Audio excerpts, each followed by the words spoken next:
الرحمن الرحيم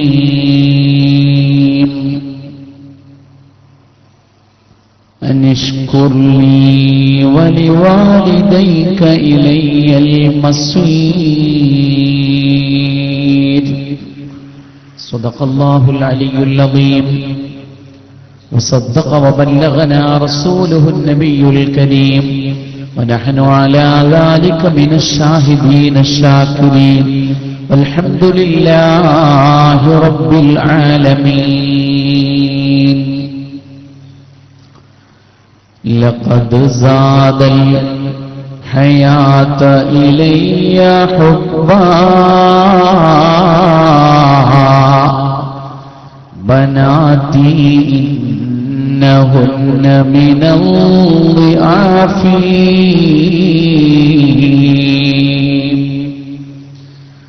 أحاذر أن يرين الفقر بعدي وأن يشربن ضنكا بعد صافي وأن يرين إن كسي الجواري فتنبو العين عن كرم عجافي ولولا ذاك قد سومت مهدي وفي الرحمن للضعفاء كافي أبانا من لنا إن غبت عنا وصار الناس بعدك في اختلاف.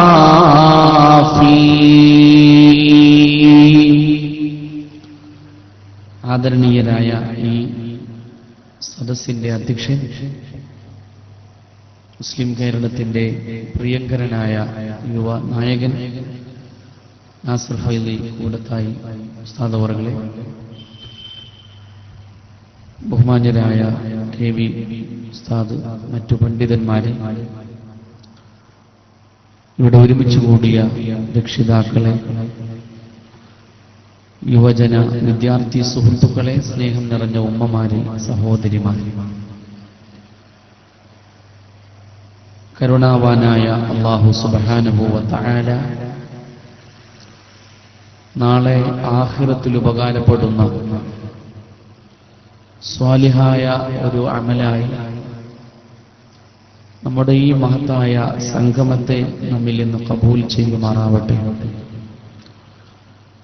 ഇവിടെ സംസാരിക്കുന്നതിൻ്റെയും കേൾക്കുന്നതിൻ്റെയും സഹായ സഹകരണങ്ങളും പ്രയത്നങ്ങളും നടത്തുന്നതിൻ്റെയും ബറക്കത്തുകൊണ്ട് ഈ പരിശുദ്ധ റമളാൻ നമുക്കെല്ലാം അല്ലാഹു അനുകൂല സാക്ഷിയാക്കി തരുമാറാവട്ടെ. നമ്മുടെ മാതാപിതാക്കൾ, ഉസ്താദുമാർ, ഇണകൾ, സന്താനങ്ങൾ, സ്നേഹജനങ്ങൾ, ബന്ധുമിത്രാദികൾ, ലോക മുഅ്മിനീങ്ങൾ, മുഅ്മിനാത്തിന് മുഴുവനും അല്ലാഹു ദുനിയാവിലും ആഖിറത്തിലും ഖൈർ പ്രദാനം ചെയ്യുമാറാവട്ടെ. പരിശുദ്ധ റമളാനിനെ സംബന്ധിച്ച് ഏറ്റവും ആധികാരികമായ ചിന്തകളും വർത്തമാനങ്ങളും കൊണ്ട് ബഹുമാന്യരായ ഷെയ്ഖുൽ ജാമിഅ ഷെയ്ഖുന ആലിക്കുട്ടി ഉസ്താദ് അവറുകൾ ഈ സദസ്സിനെ അനുഗ്രഹിക്കുകയുണ്ടായി. അല്ലാഹു മഹാനവർകൾക്കും നമ്മുടെ മുഴുവൻ നേതാക്കൾക്കും ദീർഘായുസ്സും ആഫിയത്തും പ്രദാനം ചെയ്യട്ടെ. ഈ നഗരിക്ക് നാമധേയം നൽകപ്പെട്ട ഷെയ്ഖുന ചെറുശ്ശേരി ഉസ്താദ് അടക്കം മൺമറഞ്ഞുപോയ സമസ്തയുടെ സമുന്നതരായ ആലിമീങ്ങൾ, സാദാത്യങ്ങൾ, അവരുടെ എല്ലാം ഉഖ്റവിയായ ദറജകൾ അല്ലാഹു തആല വർദ്ധിപ്പിച്ചു കൊടുക്കുമാറാവട്ടെ. വന്ന വഴി മറക്കുന്നുവോ എന്ന നമ്മുടെ വിഷയത്തെക്കുറിച്ച് മാത്രമാണ് ഞാനിവിടെ സംസാരിക്കുന്നത്. റമളാനിനെ കുറിച്ചും ഈ മഹത്തായ പ്രസ്ഥാനത്തിന്റെ പ്രമേയത്തെക്കുറിച്ചുമൊക്കെയുള്ള പ്രഭാഷണങ്ങൾ നിങ്ങളിവിടെ കേട്ടുകഴിയും. വന്ന വഴി മറക്കുന്നുവോ എന്ന് ചോദിച്ചാൽ അതിന് ഒരുപാട് അർത്ഥങ്ങളുണ്ട്. പക്ഷേ നേരത്തെ സംഘാടകരുമായി പങ്കുവച്ചത് പ്രകാരം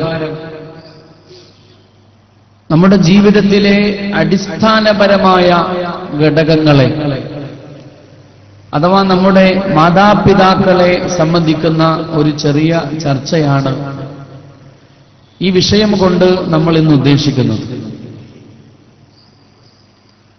മാതാപിതാക്കളെ ആദരിക്കണം, സ്നേഹിക്കണം എന്നത് ഇസ്ലാം മാത്രമല്ല, ലോകത്തുള്ള എല്ലാ മതങ്ങളും പ്രത്യയശാസ്ത്രങ്ങളും ജനങ്ങളോട് ആവശ്യപ്പെടുന്ന ഒരു കാര്യമാണ്. അല്ലെങ്കിൽ അത് ആവശ്യപ്പെടാതെ ഒരു മതമായി പ്രത്യയശാസ്ത്രമായി ഈ ലോകത്ത് നിലനിൽക്കാൻ ആർക്കും സാധ്യവുമല്ല. ആരാണ് നമുക്ക് നമ്മുടെ മാതാപിതാക്കൾ എന്ന് ചോദിച്ചാൽ, ഈ ഭൂമിയിൽ നമുക്ക് കാണാൻ കഴിയുന്ന ഖാലിഖീങ്ങളാണ്, സൃഷ്ടികർത്താക്കളാണ് നമ്മുടെ മാതാപിതാക്കൾ. യഥാർത്ഥ സൃഷ്ടാവ് അള്ളാഹുവാണ്. പക്ഷേ ആ അള്ളാഹുവിനെ കാണാൻ ഭൂമിയിൽ ജീവിക്കുന്ന കാലത്ത് നമുക്ക് സാധ്യമല്ല. ലോകാവസാനവുമായി ബന്ധപ്പെട്ട് വരുന്ന അഭിഷപ്തനായ ദജ്ജാൽ, ആ ദജ്ജാൽ കള്ളനാണെന്ന് മനസ്സിലാക്കാൻ അവന്റെ ജീവിതം പരിശോധിക്കേണ്ട കാര്യമില്ല. വിശുദ്ധ റസൂൽ പറയുകയാണ് സ്വല്ലല്ലാഹു അലൈഹി വസല്ലം, ദജ്ജാലിനെ തള്ളിക്കളയാൻ ദജ്ജാലിന്റെ ജീവിതത്തെ പഠിക്കേണ്ട കാര്യമില്ല. കാരണം ആ മനുഷ്യനെ നിങ്ങൾക്ക് വ്യക്തമായി കാണാൻ കഴിയുന്നതാണ്. ദുനിയാവിൽ വെച്ച് കണ്ണുകൊണ്ട് കാണാൻ കഴിയുന്ന ദൈവങ്ങളൊന്നും തന്നെ സത്യമല്ല എന്ന് പരിശുദ്ധ റസൂൽ സ്വല്ലല്ലാഹു അലൈഹി വസല്ലം. യഥാർത്ഥ ഖാലിഖ് അല്ലാഹുവാണ്. ആ അല്ലാഹുവിനെ കാണാൻ പരലോകത്ത് വെച്ച് മാത്രമേ സാധിക്കുകയുള്ളൂ. എന്നാൽ ദുനിയാവിൽ വെച്ച് കാണാൻ കഴിയുന്ന ഖാലിഖീങ്ങളുണ്ട്. അതാണ് പ്രിയപ്പെട്ടവരെ നമ്മുടെ മാതാപിതാക്കൾ. അല്ലാഹു തആല അല്പം കളിമണ്ണെടുത്ത് വെള്ളമൊഴിച്ച് കാറ്റുള്ള പ്രദേശത്ത് കൊണ്ടുപോയി വെച്ച് ആ പ്രത്യേകമായ രൂപത്തിലേക്ക് റൂഹൂതിയിട്ടാണ് എന്നെയും നിങ്ങളെയും പടച്ചതെങ്കിൽ മാതാപിതാക്കളെ കുറിച്ചൊരു ചർച്ച നമുക്ക് ആവശ്യമുണ്ടായിരുന്നില്ല. അങ്ങനെയുള്ള മനുഷ്യന്മാർ ഈ ലോകത്ത് കഴിഞ്ഞു പോയിട്ടുണ്ട്. മഹാനായ സയ്യിദുനാ അബുൽ ബശർ ആദം അലൈഹിസ്സലാത്തു വസ്സലാം, ഖലഖ്തുഹു ബിയദയ്യ, എന്റെ കൈകൾ കൊണ്ട് ഞാൻ പടച്ചെടുത്ത ആളാണ് ആദം അലൈഹിസ്സലാം എന്ന് അല്ലാഹു തആല പറയുന്നതായി ഖുദ്സിയായ ഹദീസുകളിൽ കാണാം.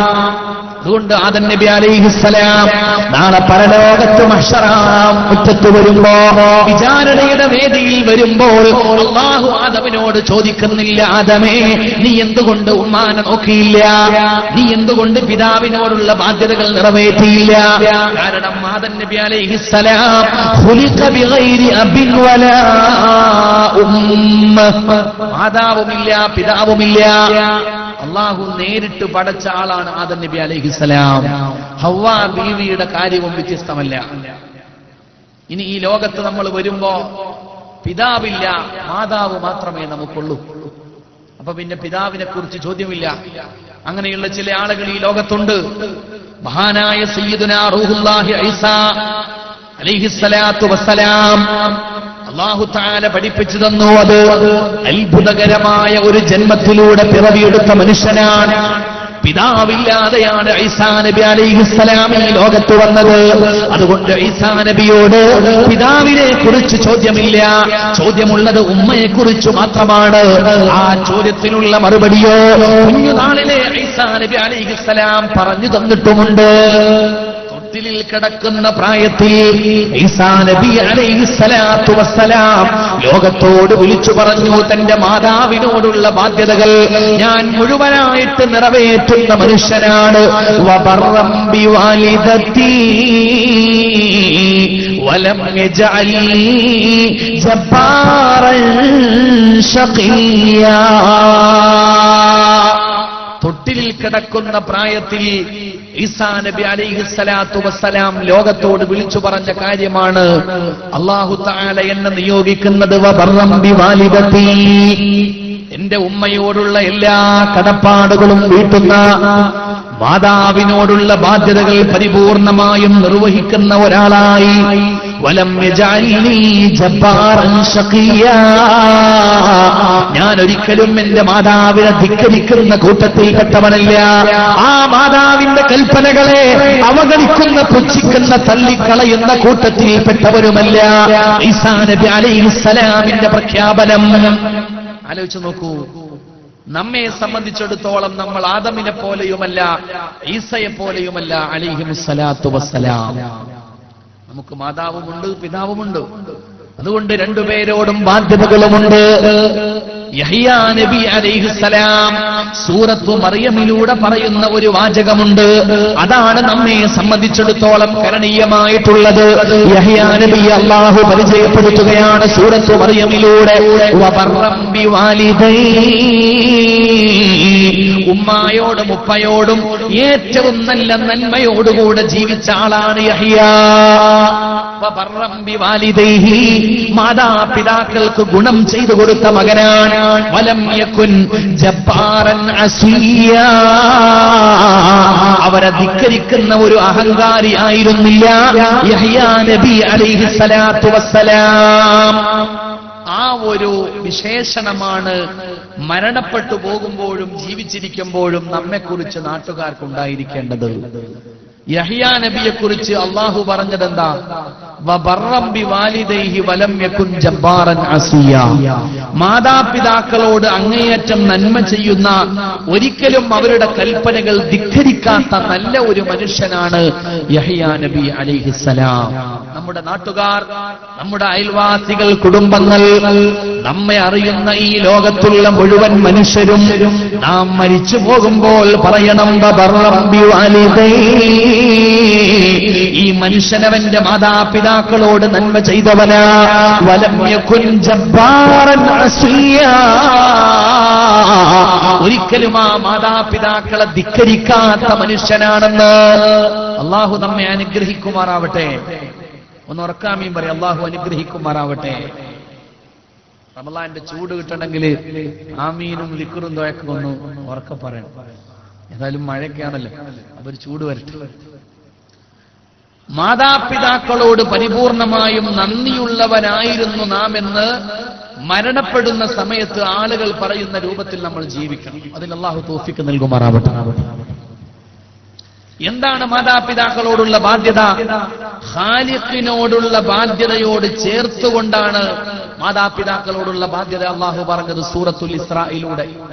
وَقَضَى رَبُّكَ أَلَّا تَعْبُدُوا إِلَّا إِيَّاهُ, അല്ലാഹുവിന്റെ ഒന്നാമത്തെ വിധിന്യായമാണ്.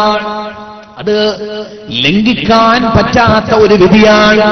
അത് ലംഘിക്കുന്നവർക്ക് നരകത്തിന്റെ അഗാധമായ ഗർഭങ്ങളാണ് അല്ലാഹു തആല പ്രത്യേകമായി സംവിധാനിച്ചിട്ടുള്ളത്.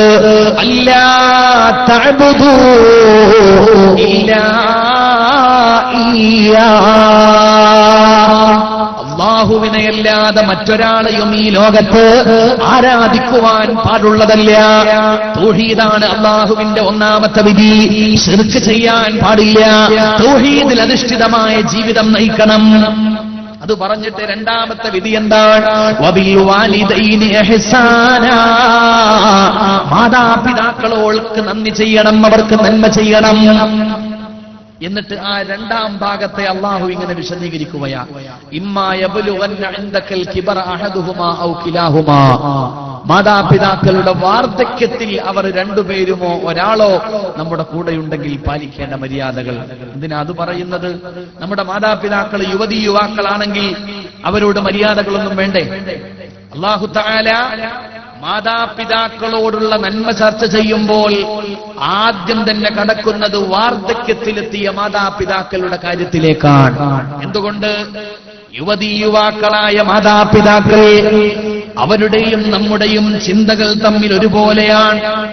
ജനറേഷനുകൾ തമ്മിലുള്ള ഗ്യാപ്പ് വളരെ കുറവാണ്. അതുകൊണ്ട് അവരുടെ മോഹങ്ങളും നമ്മുടെ മോഹങ്ങളും ഒന്നു തന്നെയാണ്. യുവതീ യുവാക്കളായ മാതാപിതാക്കൾ, അവർക്ക് സിനിമയോട് താല്പര്യമാണ്, സീരിയലിനോട് താല്പര്യമാണ്, കറങ്ങി നടക്കാൻ താല്പര്യമാണ്, നാട് ചുറ്റാൻ താല്പര്യമാണ്. എന്തു വേണ്ടാത്തരങ്ങൾ നമ്മൾ ആഗ്രഹിക്കുന്നുവോ അതിനു മുമ്പേ അതിലേക്ക് എടുത്തു ചാടുന്നവരാണ് യുവതീ യുവാക്കളായ മാതാപിതാക്കൾ. കുഞ്ഞുങ്ങൾക്ക് പോലും അറിയാത്ത വേണ്ടാത്തരങ്ങൾ അവരെ ചൊല്ലിപ്പഠിപ്പിക്കാൻ പ്രാപ്തിയുള്ളവരായിരിക്കും യുവതീ യുവാക്കളായ മാതാപിതാക്കൾ. അവരെ ഉൾക്കൊള്ളാൻ കുഞ്ഞുങ്ങൾക്ക് പ്രയാസമല്ല. സിനിമക്ക് കൊണ്ടുപോകുന്ന മാതാവിനെ, ബീച്ചിലേക്ക് കൊണ്ടുപോകുന്ന പിതാവിനെ, അരുതാത്ത കാര്യങ്ങളിലേക്ക് തന്നെ ആനയിച്ചു കൊണ്ടുപോകുന്ന മാതാപിതാക്കളെ അവരെ ഉൾക്കൊള്ളാൻ കുഞ്ഞുങ്ങൾക്ക് യാതൊരു പ്രയാസമില്ല. അവനവന്റെ മോഹങ്ങൾ, വെല്ലുന്ന മോഹങ്ങൾ മാതാപിതാക്കൾക്കുണ്ടെങ്കിൽ അവരെ അനുസരിക്കാൻ കുഞ്ഞുങ്ങൾക്ക് എന്ത് പ്രയാസം? അതുകൊണ്ടാണ് അല്ലാഹു തആല യുവതീ യുവാക്കളായ മാതാക്കളെ കുറിച്ചൊന്നും പറയാതിരുന്നത്. പറയുന്നത് മുഴുവനും വാർദ്ധക്യത്തിലെത്തിയ മാതാപിതാക്കളുടെ കാര്യമാണ്. കാരണം ജനറേഷനുകൾ തമ്മിൽ വലിയ ഗ്യാപ്പുണ്ട്. നമ്മുടെ മോഹങ്ങളല്ല അവരുടെ മോഹങ്ങൾ, നമ്മൾ ചിന്തിക്കുന്നതല്ല അവരുടെ ചിന്തകൾ, നമ്മുടെ വിചാരപദങ്ങളല്ല അവരുടെ വിചാരപദങ്ങൾ. രണ്ടും ഒരുപാട് വ്യത്യാസമുണ്ട്. മനഃശാസ്ത്രം പറയുന്ന ഒരു കാര്യമുണ്ട്. വാർദ്ധക്യത്തിലെത്തിയ ആളുകളെ സംബന്ധിച്ച് ചെറുപ്പക്കാരായ കുട്ടികൾ ചിന്തിക്കുന്നത് ഇവർക്കെന്താ ഭ്രാന്തുണ്ടോ എന്നാണ്. അതൊരു ചോദ്യമാണ്, അതൊരു സംശയമാണ്.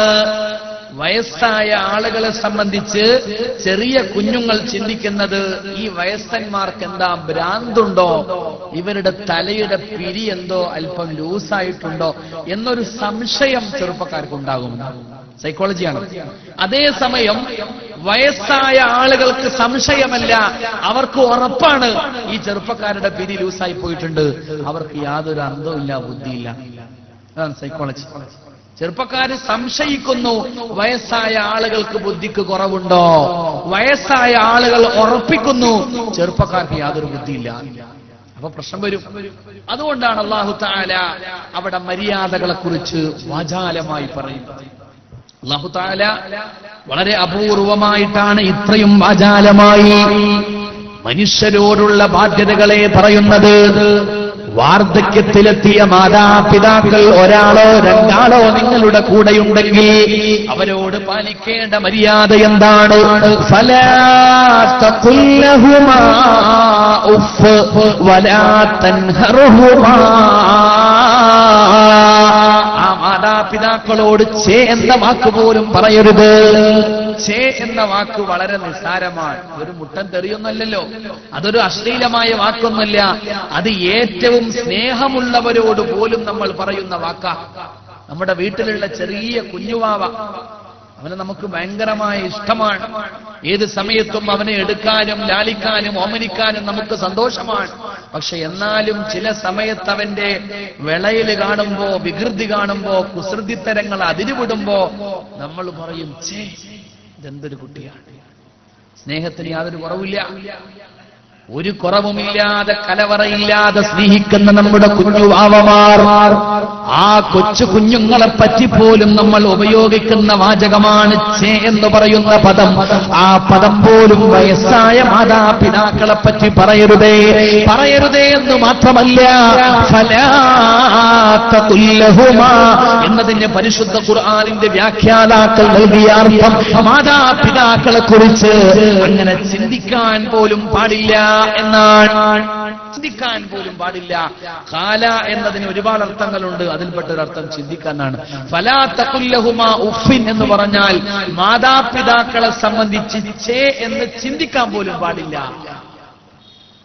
മനുഷ്യന്മാരങ്ങനെ ചിന്തിക്കും, അതുകൊണ്ടാണ് പാടില്ല എന്ന് പറയുന്നത്. ഇവിടെ ഈ സ്റ്റേജില് ഇവിടെ മൂത്രമൊഴിക്കരുത് എന്ന് എഴുതി വെച്ചിട്ടില്ല. എന്താ കാരണം? നമ്മൾ ആരും ഈ സ്റ്റേജിൽ കയറി മൂത്രമൊഴിക്കുന്നില്ല. അതേസമയം റോഡിലൂടെ നടന്നു പോകുമ്പോ ചില മതിലിന്റെ മുമ്പിലൊക്കെ എഴുതി വെച്ചിട്ടുണ്ടാവും ഇവിടെ മൂത്രമൊഴിക്കരുത്.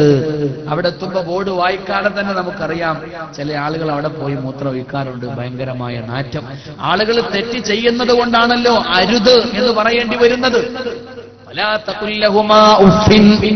വയസ്സായ മാതാപിതാക്കളെ പറ്റി എന്ന് ചിന്തിക്കാൻ പോലും പാടില്ല, പറയാൻ ഏതായാലും പാടില്ല. ആ മാതാപിതാക്കളോട് കയർത്തുകൊണ്ട് സംസാരിക്കാൻ പാടില്ല. നമ്മൾ ഇതൊക്കെ വളരെ കൂളായി ഇങ്ങനെ കേട്ടുകൊണ്ടിരിക്കുകയാണ്. അതുകൊണ്ടാണ് പ്രസംഗിക്കാൻ വരുന്നവരൊക്കെ നമ്മൾ ധാർമ്മികമായി വളരെ അധപ്പതിച്ചവരാണ് എന്ന് ആമുഖമായി പറയുന്നത്. അപ്പൊ നമുക്കത് കേൾക്കുമ്പോ യാതൊരു കൂസലില്ലല്ലോ. മാതാപിതാക്കളോട് ചെയ്യുന്ന വാക്ക് പറയരുത്, ആയിക്കോട്ടെ. മാതാപിതാക്കളോട് ചീത്ത പറയരുത്, ആയിക്കോട്ടെ. നമ്മൾ ഇങ്ങനെ മിണ്ടാതിരുന്ന് കേൾക്കുക, യാതൊരു പ്രത്യേകിച്ച് ഭാവഭേദമൊന്നുമില്ല. അറിയുമോ, മഹാനായ നമ്മുടെ ഹബീബുൽ വറാ റസൂലുള്ളാഹി സ്വല്ലല്ലാഹു അലൈഹി വസല്ലമ തങ്ങൾ മദീന പള്ളിയിൽ എഴുന്നേറ്റ് നിന്നു. മിഹ്റാബിൽ നിന്നുകൊണ്ട് ജനങ്ങളോട് പറയുകയാണ്, സ്വഹാബത്തിനോട് ഉപദേശം നടത്തുകയാണ്. മിനൽ കബായിർ, വൻദോഷങ്ങളിൽ പെട്ടതാണ് അയ്യസ്സുമർ റജുലു വാലിദൈഹി, ഒരു മനുഷ്യനവന്റെ മാതാപിതാക്കളെ ചീത്ത വിളിക്കുന്നത് വൻദോഷങ്ങളിൽ പെട്ട കാര്യമാണ്. മിഹ്റാബിൽ നിന്നുകൊണ്ട് പരിശുദ്ധ റസൂലിന്റെ പ്രസംഗമാണ് സല്ലല്ലാഹു അലൈഹി വസല്ലമ.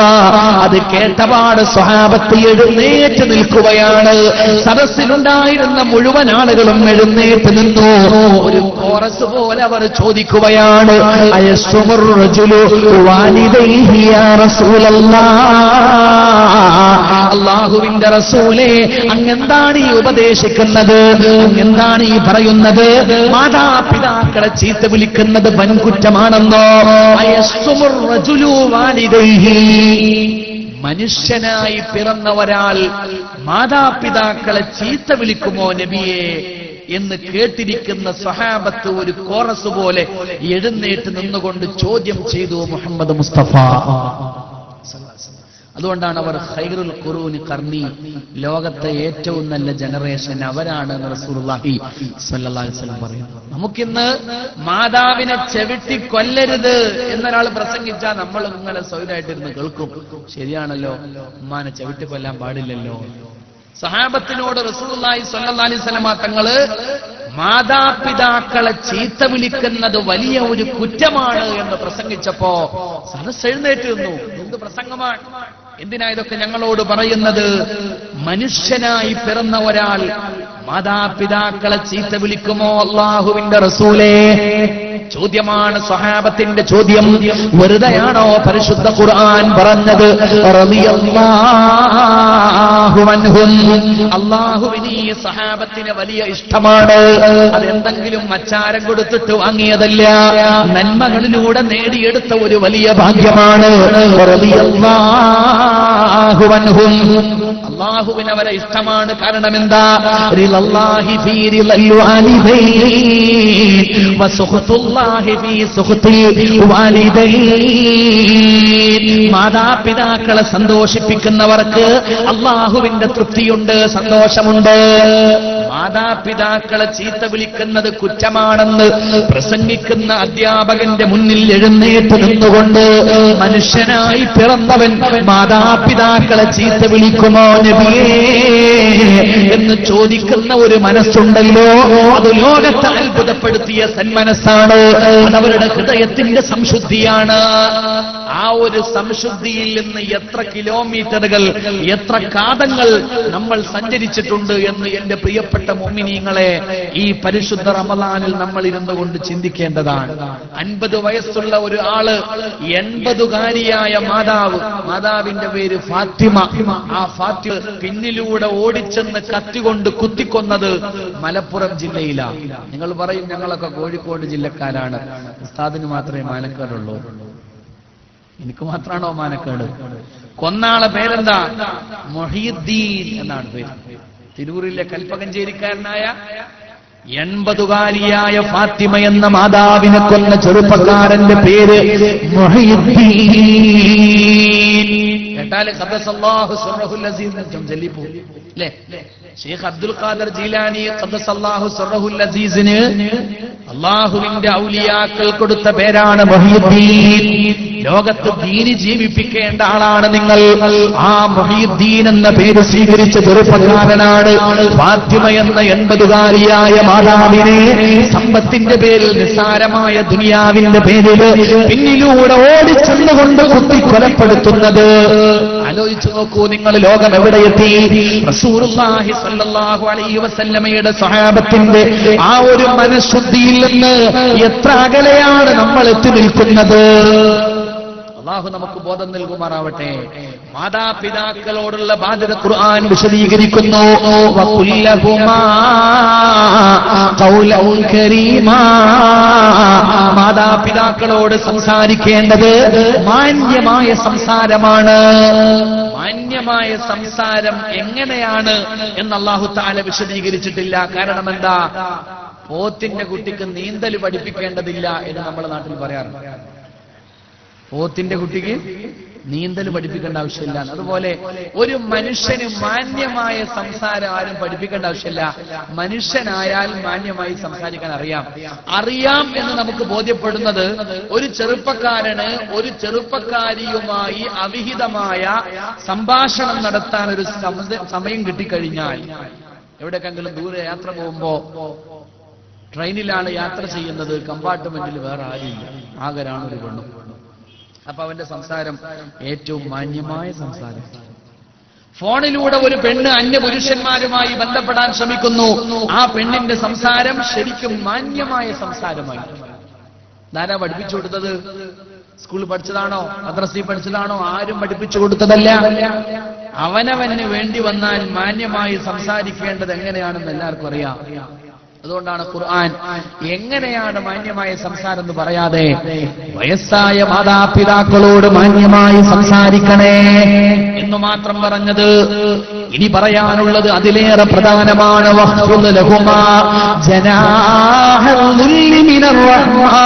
മാതാപിതാക്കൾക്ക് അനുഗ്രഹത്തിന്റെ ചിറക് വിരിച്ചു കൊടുക്കണേ. അള്ളാഹുവിന്റെ പ്രഖ്യാപനമാണ്. അനുഗ്രഹത്തിന്റെ ചിറക് വിരിച്ചു കൊടുക്കണമെന്നാ പറയുന്നത്. എന്താണ് ഈ റഹ്മത്ത് എന്ന് പറഞ്ഞാൽ? മനസ്സിലാക്കണേ ചെറുപ്പക്കാരെ, അല്ലാഹു തആല നമ്മുടെ ശരീരത്തിൽ ഒരുപാട് ഗുണങ്ങൾ ചെയ്തിട്ടുണ്ട്, ഒരുപാട് അനുഗ്രഹങ്ങൾ ചെയ്തിട്ടുണ്ട്. അതിൽ ചിലത് അത്യാവശ്യമാണ്, ചിലത് ആവശ്യമാണ്, ചിലത് അനുഗ്രഹമാണ്. അനുഗ്രഹം എന്ന് പറഞ്ഞാൽ അതൊരു തേർഡ് ഗ്രേഡ് പരിപാടിയാണ്. നമ്മുടെ ശരീരത്തിലുള്ള തല അത് അത്യാവശ്യമുള്ള സംഭവമാണ്. തല ഒരു അനുഗ്രഹമാണ് എന്ന് മാത്രം പറഞ്ഞാൽ പോരാ. തല ആവശ്യമാണ് എന്നും പറഞ്ഞാൽ പോരാ. തല അത്യാവശ്യമാണ്. കാരണം എന്താ? തല അങ്ങ് വെട്ടിമാറ്റിയാൽ പിന്നെ നമുക്ക് ജീവിതമില്ല. ജീവിക്കാൻ തല അത്യാവശ്യമാണ്. അതേസമയം നമ്മുടെ ഈ കൈ അത്യാവശ്യമാണോ? അത്യാവശ്യം എന്ന് പറയാൻ സാധ്യമല്ല. കാരണം എന്താ? കൈ ഇല്ലാതെയും ജീവിക്കുന്ന എത്രയോ പാവങ്ങൾ ഈ ലോകത്തുണ്ട്. അല്ലാഹു നമ്മെ കാത്തുരക്ഷിക്കുമാറാവട്ടെ. പക്ഷേ കൈ ഒരു ആവശ്യമാണ്. കൈ നഷ്ടപ്പെട്ടു പോയാൽ ഒരുപാട് നഷ്ടങ്ങളുണ്ട്. എന്നാലും അത് തല പോലെ അത്യാവശ്യമല്ല, ആവശ്യം മാത്രമാണ്. എന്നാൽ ശരീരത്തിന് നല്ല സൗന്ദര്യം ഉണ്ടാവുക, മനോഹരമായ ശബ്ദമുണ്ടാവുക, നല്ല നിറം ഉണ്ടാവുക, ഇതൊക്കെ അനുഗ്രഹമാണ്. അത് അത്യാവശ്യമില്ല, അതൊന്നും ആവശ്യമുള്ള കാര്യമില്ല, അത് അനുഗ്രഹമാണ്. അല്ലേ? സൗന്ദര്യം ഉണ്ടാവുക എന്നുള്ളത് അനുഗ്രഹം മാത്രമാണ്. അല്ലാഹു തആല മാതാപിതാക്കളോടുള്ള ബാധ്യതകൾ പരിചയപ്പെടുത്തുമ്പോ പറഞ്ഞതെന്താ? നിങ്ങളുടെ മാതാപിതാക്കൾക്ക് അത്യാവശ്യത്തിന്റെ ചിറക് വിരിച്ചു കൊടുക്കണമെന്നല്ല, അവർക്ക് ആവശ്യത്തിന്റെ ചിറക് വിരിച്ചു കൊടുക്കണമെന്നല്ല, അവർക്ക് അനുഗ്രഹത്തിന്റെ ചിറക് വിരിച്ചു കൊടുക്കണമെന്ന പല യുവാക്കൾക്കും പരാതിയാണ്. എന്റെ ഉമ്മാക്ക് ഞാൻ രോഗം വരുമ്പോ മരുന്ന് വാങ്ങിച്ചു കൊടുക്കാറുണ്ട്, സമയത്തിന് ഭക്ഷണം പാകം ചെയ്ത് മുമ്പിൽ വെച്ച് വിളമ്പിക്കൊടുക്കാറുണ്ട്. ചൂടുകാലം വന്നപ്പോ മാതാവ് വല്ലാതെ ചുട്ടുപൊള്ളുകയാണെന്ന് പരാതി പറഞ്ഞപ്പോ താമസിക്കുന്ന റൂമിൽ ഞാൻ AC ഫിറ്റ് ചെയ്ത് കൊടുത്തതാണ്. എന്നിട്ടും എന്റെ ഉമ്മാന്റെ പരാതി തീരുന്നില്ല. പല ചെറുപ്പക്കാരുടെയും പരാതിയാണ്. മരുന്ന് വാങ്ങിച്ചു കൊടുക്കുന്നുണ്ട്, ഭക്ഷണം കൊടുക്കുന്നുണ്ട്, വസ്ത്രം കൊടുക്കുന്നുണ്ട്, നല്ല റൂം കൊടുക്കുന്നുണ്ട്, എല്ലാ സംവിധാനങ്ങളുമുണ്ട്. എവിടെ കൊണ്ടുപോകാനും ഞാൻ കാറ് കൊടുക്കുന്നുണ്ട്. പക്ഷേ എന്റെ ഉമ്മാക്കും ബാപ്പാക്കും എന്നെ കുറിച്ചുള്ള പരാതി തീരുന്നില്ല. ഖുർആൻ പറയുകയാണ്, മോനെ, പ്രിയപ്പെട്ട മോളെ, മാതാപിതാക്കളുടെ പരാതി തീരുകയില്ല. കാരണം എന്താ? വയസ്സായ മാതാപിതാക്കൾക്ക് വേണ്ടത് അത്യാവശ്യമുള്ള സഹായം മാത്രമല്ല, ആവശ്യമുള്ള സഹായം മാത്രമല്ല, അവർക്ക് അനുഗ്രഹമായി ചില കാര്യങ്ങൾ വേണം. രോഗിയായി കിടക്കുകയാണ്, മരണശയ്യയിലാണ്, മരുന്ന് കൊടുക്കേണ്ടത് അത്യാവശ്യമുള്ള സംഭവമാണ്, ഭക്ഷണം കൊടുക്കേണ്ടത് അത്യാവശ്യമാണ്, ചൂടുകാലം വരുമ്പോ റൂമിന് AC ഫിറ്റ് ചെയ്തു കൊടുക്കുക ആവശ്യമുള്ള സംഭവമാണ്. അതുകൊണ്ടൊന്നു മാത്രം അവർ സംതൃപ്തരാവില്ല. അവർക്ക് അനുഗ്രഹമായി ചില കാര്യങ്ങൾ ചെയ്തു കൊടുക്കണം. എന്ന് പറഞ്ഞാൽ ഒരു ദിവസം ഒരു അരമണിക്കൂറോ 1 മണിക്കൂറോ ഈ മാതാപിതാക്കളുമായി ഒന്ന് സംസാരിക്കാൻ നമ്മൾ സമയം കണ്ടെത്തണം. അതൊരു അനുഗ്രഹം. എന്തിനാ ഞാൻ ഉമ്മാനോട് സംസാരിക്കണത്? എന്റെ കാര്യങ്ങൾ ഉമ്മാക്കും അറിയാം, ഉമ്മായുടെ കാര്യങ്ങൾ എനിക്കും അറിയാം. അതൊക്കെ ഭാര്യ പറഞ്ഞുകൊണ്ട് ഞങ്ങൾ അറിയാറുണ്ട്. എന്റെ കാര്യങ്ങളൊക്കെ ഭാര്യയോട് ചോദിച്ചാൽ ഭാര്യ പറഞ്ഞു കൊടുക്കൂലേ ഉമ്മാക്ക്? ഉമ്മാന്റെ കാര്യങ്ങൾ ഭാര്യയോട് ചോദിച്ചാൽ ഭാര്യ എനിക്ക് പറഞ്ഞു തരുന്നുണ്ടല്ലോ. പിന്നെ എന്തിനാ ഞാൻ അരമണിക്കൂർ ഓരോ ദിവസവും ഉമ്മാനോട് സംസാരിക്കുന്നത് എന്ന് നമുക്ക് തോന്നും. അതുകൊണ്ടാണ് അതിനെക്കുറിച്ച് അനുഗ്രഹം എന്ന് പറഞ്ഞത്. അത് അത്യാവശ്യമല്ല, ആവശ്യമില്ല, പക്ഷേ അതൊരു അനുഗ്രഹമാണ്. ആ അനുഗ്രഹം ഉണ്ടെങ്കിലേ മാതാപിതാക്കൾക്ക് നമ്മെക്കുറിച്ച് പൊരുത്തമുണ്ടാവൂ. എത്രയോ കുടുംബങ്ങളിൽ കണ്ടുവന്നിട്ടുണ്ട്, ചില മക്കൾ അവർ സാമ്പത്തികമായി വലിയ സഹായം ചെയ്യുന്നവരാണ്. അവരോട് പക്ഷേ മാതാപിതാക്കൾക്ക് യാതൊരു സ്നേഹവുമില്ല.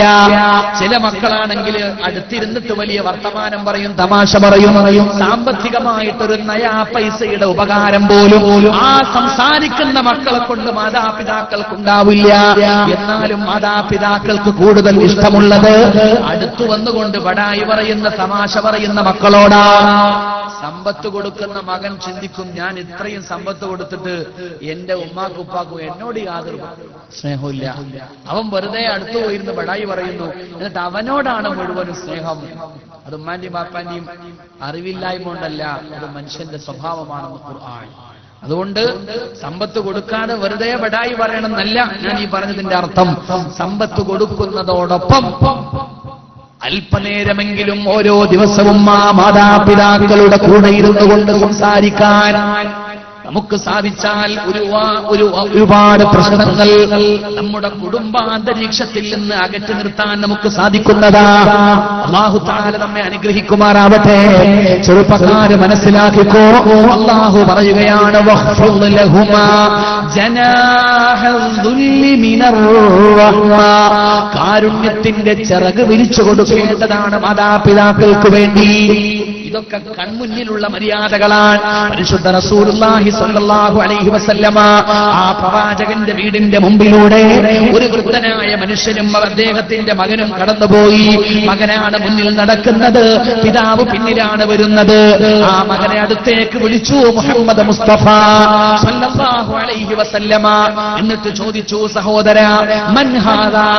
ചെറുപ്പക്കാരാ, ഈ പിന്നിൽ വരുന്ന വൃദ്ധനായ മനുഷ്യനാരാണ്? അവൻ പറഞ്ഞു, അബീ, അതെന്റെ പിതാവാണ്, എന്റെ ഉപ്പയാണ്. റസൂലുള്ളാഹി സ്വല്ലല്ലാഹു അലൈഹി വസല്ലമ പറഞ്ഞു, എന്നാൽ ഫലാ തംശി അമാമ, ആ പിതാവിന്റെ മുന്നിൽ നടക്കരുതേ. റസൂലുള്ളാഹിന്റെ ഉപദേശമാണ്, പിതാവിന്റെ മുന്നിൽ നടക്കരുതേ. എത്ര വലിയ തമാശ പറയുന്ന പിതാവാണെങ്കിലും, എത്ര വലിയ കമ്പനിയായി പെരുമാറുന്ന പിതാവാണെങ്കിലും പിതാവിന്റെ മുന്നിൽ നടക്കാതിരിക്കാൻ മക്കൾ ശ്രദ്ധിക്കണം. അങ്ങനെ നടന്നാൽ ഒരുപാട് ദോഷങ്ങൾ അതുകൊണ്ട് നമ്മുടെ ജീവിതത്തിൽ നമ്മൾ അറിയാതെ വരും. നമുക്കുണ്ടാവുന്ന ഒരുപാട് പരാജയങ്ങളുടെ കാരണം ഈ മുന്നിലുള്ള നടത്തമായിരിക്കും, നമ്മൾ അറിയില്ല. അല്ലാഹു കാത്ത് രക്ഷിക്കട്ടെ.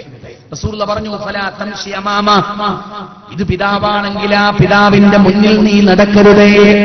വലാ തജ്ലിസ് ഖബ്ല, ഒരു സദസ്സിലെത്തിക്കഴിഞ്ഞാൽ ആ പിതാവിന് സീറ്റ് കിട്ടുന്നതിന്റെ മുമ്പ് നീ ഇരിക്കാൻ പാടില്ല.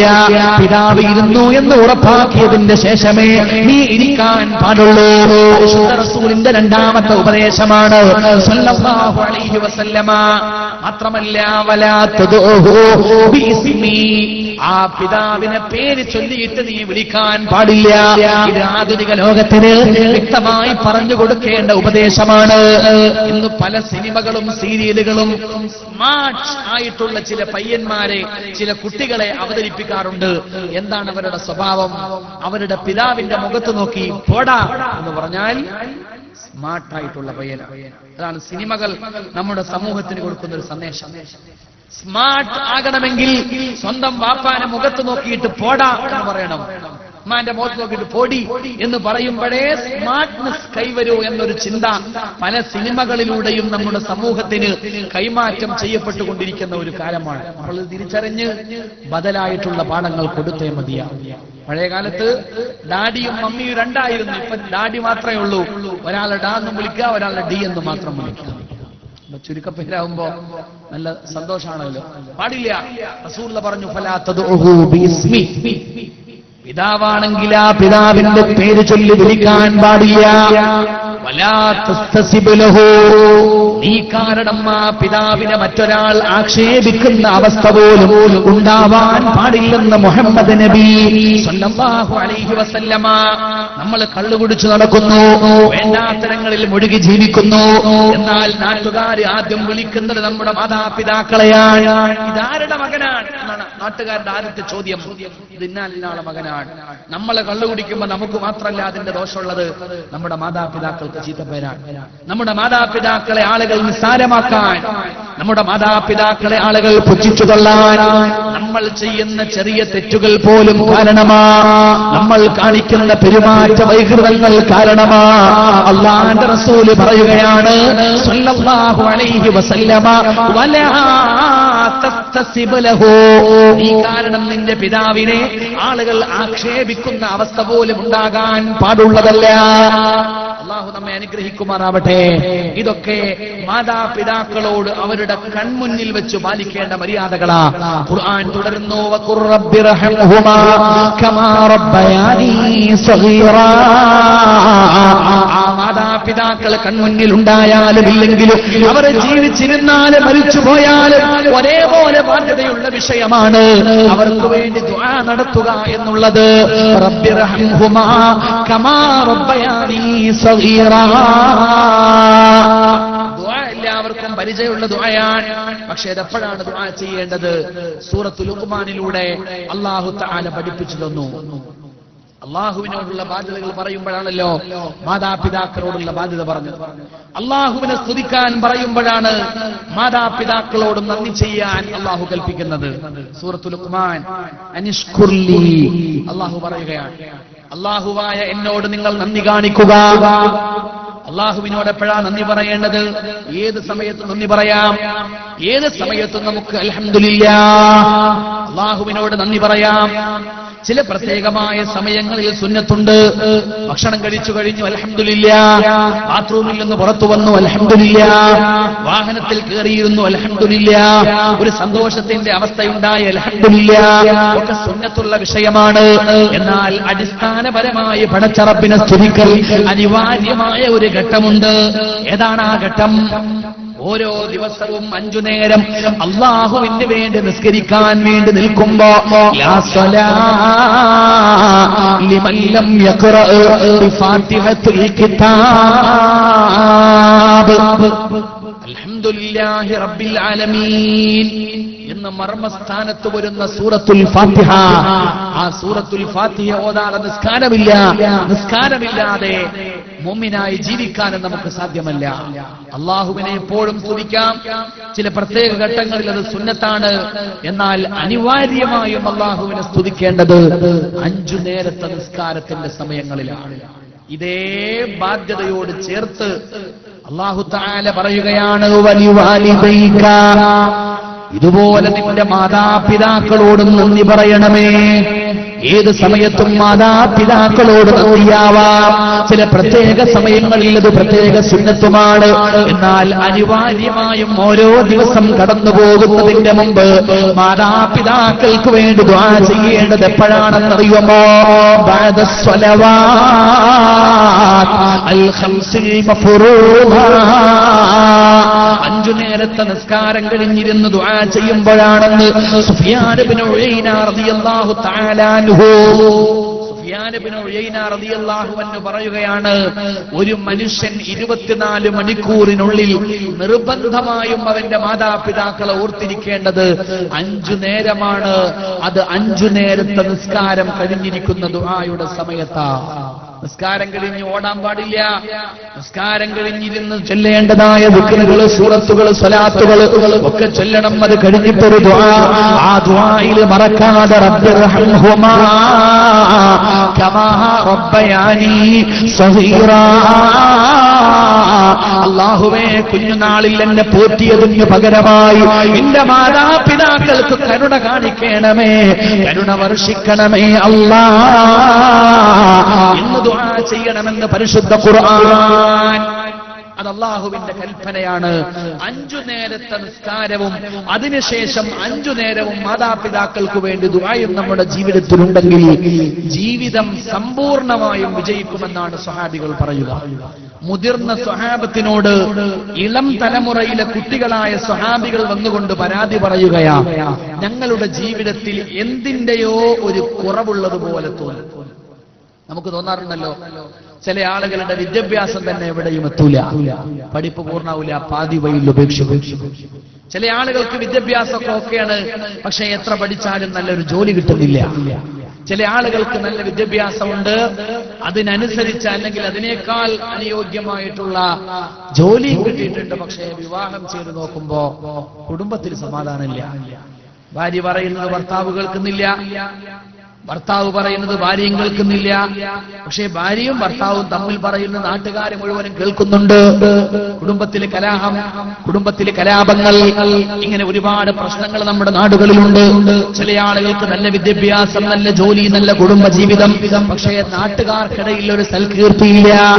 ജീവിതത്തിൽ എന്തിന്റെയോ കുറവുണ്ടെന്ന് സംശയിക്കുന്നവരാണ് ലോകത്ത് ജീവിക്കുന്ന മഹാഭൂരിഭാഗം ആളുകളും. എന്നാൽ ഈ പരാതിയുമായിട്ട് ഇളം തലമുറയിലെ ഒരു സ്വഹാബി, മുതിർന്ന ഒരു സ്വഹാബിയുടെ മുന്നിലെത്തിയാൽ ആ സ്വഹാബി ചോദിക്കുന്ന ഒന്നാമത്തെ ചോദ്യം എന്താ? നീ 5 നേരം കൃത്യമായി നിസ്കരിക്കുന്നവനാണോ? സ്വഹാബി മറുപടി പറയും, ഞാൻ 5 നേരം കൃത്യമായി നിസ്കാരമുള്ളവനാ. ഉടനെ ആ മുതിർന്ന സ്വഹാബി ചോദിക്കുകയാണ്, ആ 5 നേരത്തെ നിസ്കാരം കഴിഞ്ഞാൽ കൃത്യമായി മാതാപിതാക്കൾക്ക് വേണ്ടി ദുആ നടത്താറുണ്ടോ? രണ്ടാമത്തെ ചോദ്യം അതാണ്. മിക്കപ്പോഴും ആ ചോദ്യത്തിന്റെ മറുപടി ഇല്ല എന്നായിരിക്കും. ഒരാൾ മുമ്പിൽ നിന്ന് റബ്ബിർഹംഹുമാ എന്ന് പറയുകയാണെങ്കിൽ ഞാൻ ഉറങ്ങുകയല്ലെങ്കിൽ ആമീൻ എന്ന് പറയുന്നുണ്ടാവാം. അതിനപ്പുറത്ത് കൃത്യമായി നിസ്കരിക്കുന്നതോടൊപ്പം കൃത്യമായി മാതാപിതാക്കൾക്ക് വേണ്ടി ദുആ ചെയ്യുന്ന ശീലം എനിക്കില്ല എന്ന് മറുപടി പറഞ്ഞാൽ ഉടനെ ആ മുതിർന്ന സ്വഹാബി മറുപടി പറയുമത്രേ, എന്നാൽ എന്റെ പ്രിയപ്പെട്ട സഹോദര, ഹബീബായ റസൂലുള്ളാഹി സ്വല്ലല്ലാഹു അലൈഹി വസല്ലമയുടെ ഒരു പാഠമാ, 5 നേരം അല്ലാഹുവിന്റെ മുന്നിൽ ചെന്നുകൊണ്ട് നിസ്കരിക്കുന്നുണ്ടെങ്കിൽ ആ 5 നേരത്തെ നിസ്കാരം കഴിഞ്ഞിരിക്കുമ്പോ മാതാപിതാക്കൾക്ക് വേണ്ടി മറക്കാതെ ദുആ ചെയ്യണേ. തർക്കുൽ ദുആഇ ലിൽ വാലിദൈൻ യുനഖിസുൽ ഐശ ഫിദ് ദുനിയാ. മാതാപിതാക്കൾക്ക് വേണ്ടിയുള്ള ദുആ ഉപേക്ഷിക്കുന്നവന് ഭൗതികമായ ജീവിതത്തിൽ എപ്പോഴും എന്തിന്റെയും ഒരു കുറവുണ്ടാകുമെന്ന്. യുനഖിസുൽ ഐശ ഫിദ് ദുനിയാ.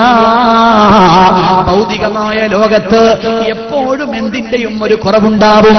ചിലപ്പോ വിദ്യാഭ്യാസത്തിന്റെ കുറവ്, ചിലപ്പോ ജോലിയുടെ കുറവ്, ചിലപ്പോ സമാധാനത്തിന്റെ കുറവ്, ചിലപ്പോ സൽകീർത്തിയുടെ അഭാവം, ഇങ്ങനെ എന്തെങ്കിലും ഒരു കുറവ് എപ്പോഴും ഭൗതികമായ ജീവിതത്തിൽ ഉണ്ടാവും. മാതാപിതാക്കൾക്ക് വേണ്ടി കൃത്യമായി ദുആ ചെയ്യാത്തവർക്ക് എന്ന് മുതിർന്നവരായ സ്വഹാബത്ത് ഇളം തലമുറക്ക് പഠിപ്പിച്ചു കൊടുത്തിരുന്നു എന്ന് ചരിത്രം പറയുന്നുണ്ട്. മനസ്സിലാക്കിക്കോ ചെറുപ്പക്കാരാ, 5 നേരം കൃത്യമായി നിസ്കരിക്കുക, ആ നിസ്കാരങ്ങൾക്ക് ശേഷം കൃത്യമായി മാതാപിതാക്കൾക്ക് വേണ്ടി ദുആ ചെയ്യുക. അതൊരു ശീലമായി നമ്മുടെ ജീവിതത്തിൽ ഉണ്ടായാൽ ഇൻഷാ അല്ലാഹ് അല്ലാഹു നമ്മെ അനുഗ്രഹിക്കുന്നതാണ്. റമളാൻ എല്ലാ ശീലങ്ങളും കൊണ്ടുവരാൻ സഹായിക്കുന്ന മാസമാണ്. നമുക്ക് പറ്റൂല എന്ന് തോന്നുന്ന കാര്യങ്ങൾ പോലും പറ്റുന്ന മാസമാണ് റമദാൻ. ബിസ്മാർക്ക് എന്ന് പറയുന്ന ഉരുക്കു മനുഷ്യനായ ഒരാളുണ്ടായിരുന്നു. വലിയ ചാൻസലറാണ്, ഭരണാധികാരിയാണ്, പോരാളിയാണ്. അദ്ദേഹത്തിന് തോൽപ്പിക്കാൻ ആരെയും പ്രയാസമില്ല. പക്ഷെ അദ്ദേഹത്തിന് തോൽപ്പിക്കാൻ പറ്റാത്തൊരൊറ്റ സംഭവം സ്മോക്കിംഗ്, പുകവലി. സിഗരറ്റിനെ തോൽപ്പിക്കാൻ അദ്ദേഹം ഒരുപാട് പണിയെടുത്തു, വിജയിച്ചില്ല. ഏത് ശത്രു വന്നാലും പരാജയപ്പെടുത്തുന്ന ആളാ, പക്ഷേ സിഗരറ്റിനെ പരാജയപ്പെടുത്താൻ പറ്റൂല. ഒരു ദിവസം ജർമ്മനിയിൽ വലിയ ഒരു യുദ്ധമുണ്ടായി. 15 ദിവസത്തോളം അത് നീണ്ടുനിന്നു. ഘോരമായ യുദ്ധമാണ്. മുമ്പെങ്ങുമില്ലാത്ത വിധം ശക്തരായ എതിരാളികളാണ്. പോരാളിയായ ബിസ്മാർക്കിന് വിശ്രമമില്ല, ഊണില്ല, ഉറക്കമില്ല, മറ്റു ചിന്തകളൊന്നുമില്ല. മരണപ്പെട്ടു പോകുമോ എന്നുള്ള ഭയപ്പാടോടെ, വല്ലാതെ വെപ്രാളത്തോടുകൂടി യുദ്ധം ചെയ്യുകയാണ്. 2 ആഴ്ച കാലം യുദ്ധം ചെയ്തു, യുദ്ധം വിജയിച്ചു. യുദ്ധം ജയിച്ചുകൊണ്ട് വന്നപ്പോ യുദ്ധം ജയിച്ചതിന്റെ സന്തോഷമല്ല, ബിസ്മാർക്കിന്റെ മനസ്സിലുള്ളത് മറ്റൊരാഹ്ലാദമാണ്. ഈ 15 ദിവസത്തിനിടയിൽ ഒരിക്കൽ പോലും താൻ പുക വലിച്ചിട്ടില്ല. 15 ദിവസത്തോളം ഞാൻ സിഗരറ്റ് തൊട്ടിട്ടില്ല. എനിക്ക് സിഗരറ്റ് ഇല്ലാതെ ജീവിക്കാൻ കഴിയും എന്ന് ബോധ്യപ്പെട്ടത് ഈ യുദ്ധത്തിലൂടെയാണ്. ബിസ്മാർക്ക് തീരുമാനിച്ചു, 15 ദിവസം എനിക്കതിന് സാധിച്ചിട്ടുണ്ടെങ്കിൽ ഇനിയുള്ള കാലവും എനിക്ക് സാധിക്കുമെന്ന്. അതുപോലെ പരിശുദ്ധ റമദാനിലെ ഈ 30 ദിനരാത്രങ്ങളിൽ നമുക്ക് സാധിക്കുന്ന ഒരുപാട് അത്ഭുതങ്ങളുണ്ട്. അതിൽപ്പെട്ട ഒന്നാണ് കൃത്യമായി നിസ്കരിക്കുകയും കൃത്യമായി മാതാപിതാക്കൾക്ക് വേണ്ടി ദുആ നടത്തുകയും ചെയ്യുക എന്നത്. ഒന്ന് പരിശ്രമിച്ചാൽ നമുക്കൊക്കെ സാധിക്കുന്ന കാര്യമാണ്. റമദാനിൽ ഇങ്ങനെ ഒരു ശീലം നമ്മൾ ഉണ്ടാക്കിയെടുത്ത് അത് നമ്മുടെ ഭാവി ജീവിതത്തിലേക്ക് മരണം വരെ തുടരുന്ന ഒരു ശീലമാക്കി നാം വളർത്തിയെടുത്താൽ ഇൻഷാ അല്ലാഹ് നമുക്ക് ജീവിതത്തിൽ വിജയിക്കാൻ കഴിയും. അല്ലാഹു തആല അനുഗ്രഹിക്കുമാറാവട്ടെ. എന്റെ പ്രിയപ്പെട്ടവരെ, മാതാപിതാക്കളുടെ ബാധ്യതകൾ പറയുമ്പോ വന്ന വഴിയെ സംബന്ധിച്ച് നമ്മൾ ആലോചിക്കുമ്പോൾ ഏറ്റവും ഗൗരവത്തോടുകൂടെ പറയേണ്ടത് ഉമ്മയുടെ വിഷയമാണ്. എന്തുകൊണ്ട് എന്ന് എല്ലാവർക്കും അറിയാം. إن كان بر الوالدين مقدما فما يستوي في بره الأب والأم. മാതാപിതാക്കളുടെ ബാധ്യതകളെ കുറിച്ച് നമ്മൾ കേവലമായി പറയുമെങ്കിലും ഉമ്മയോടുള്ള ബാധ്യത അത് പിതാവിന്റെ ബാധ്യതയേക്കാൾ എത്രയോ വലുതാണ്, എത്രയോ ശക്തമാണ്.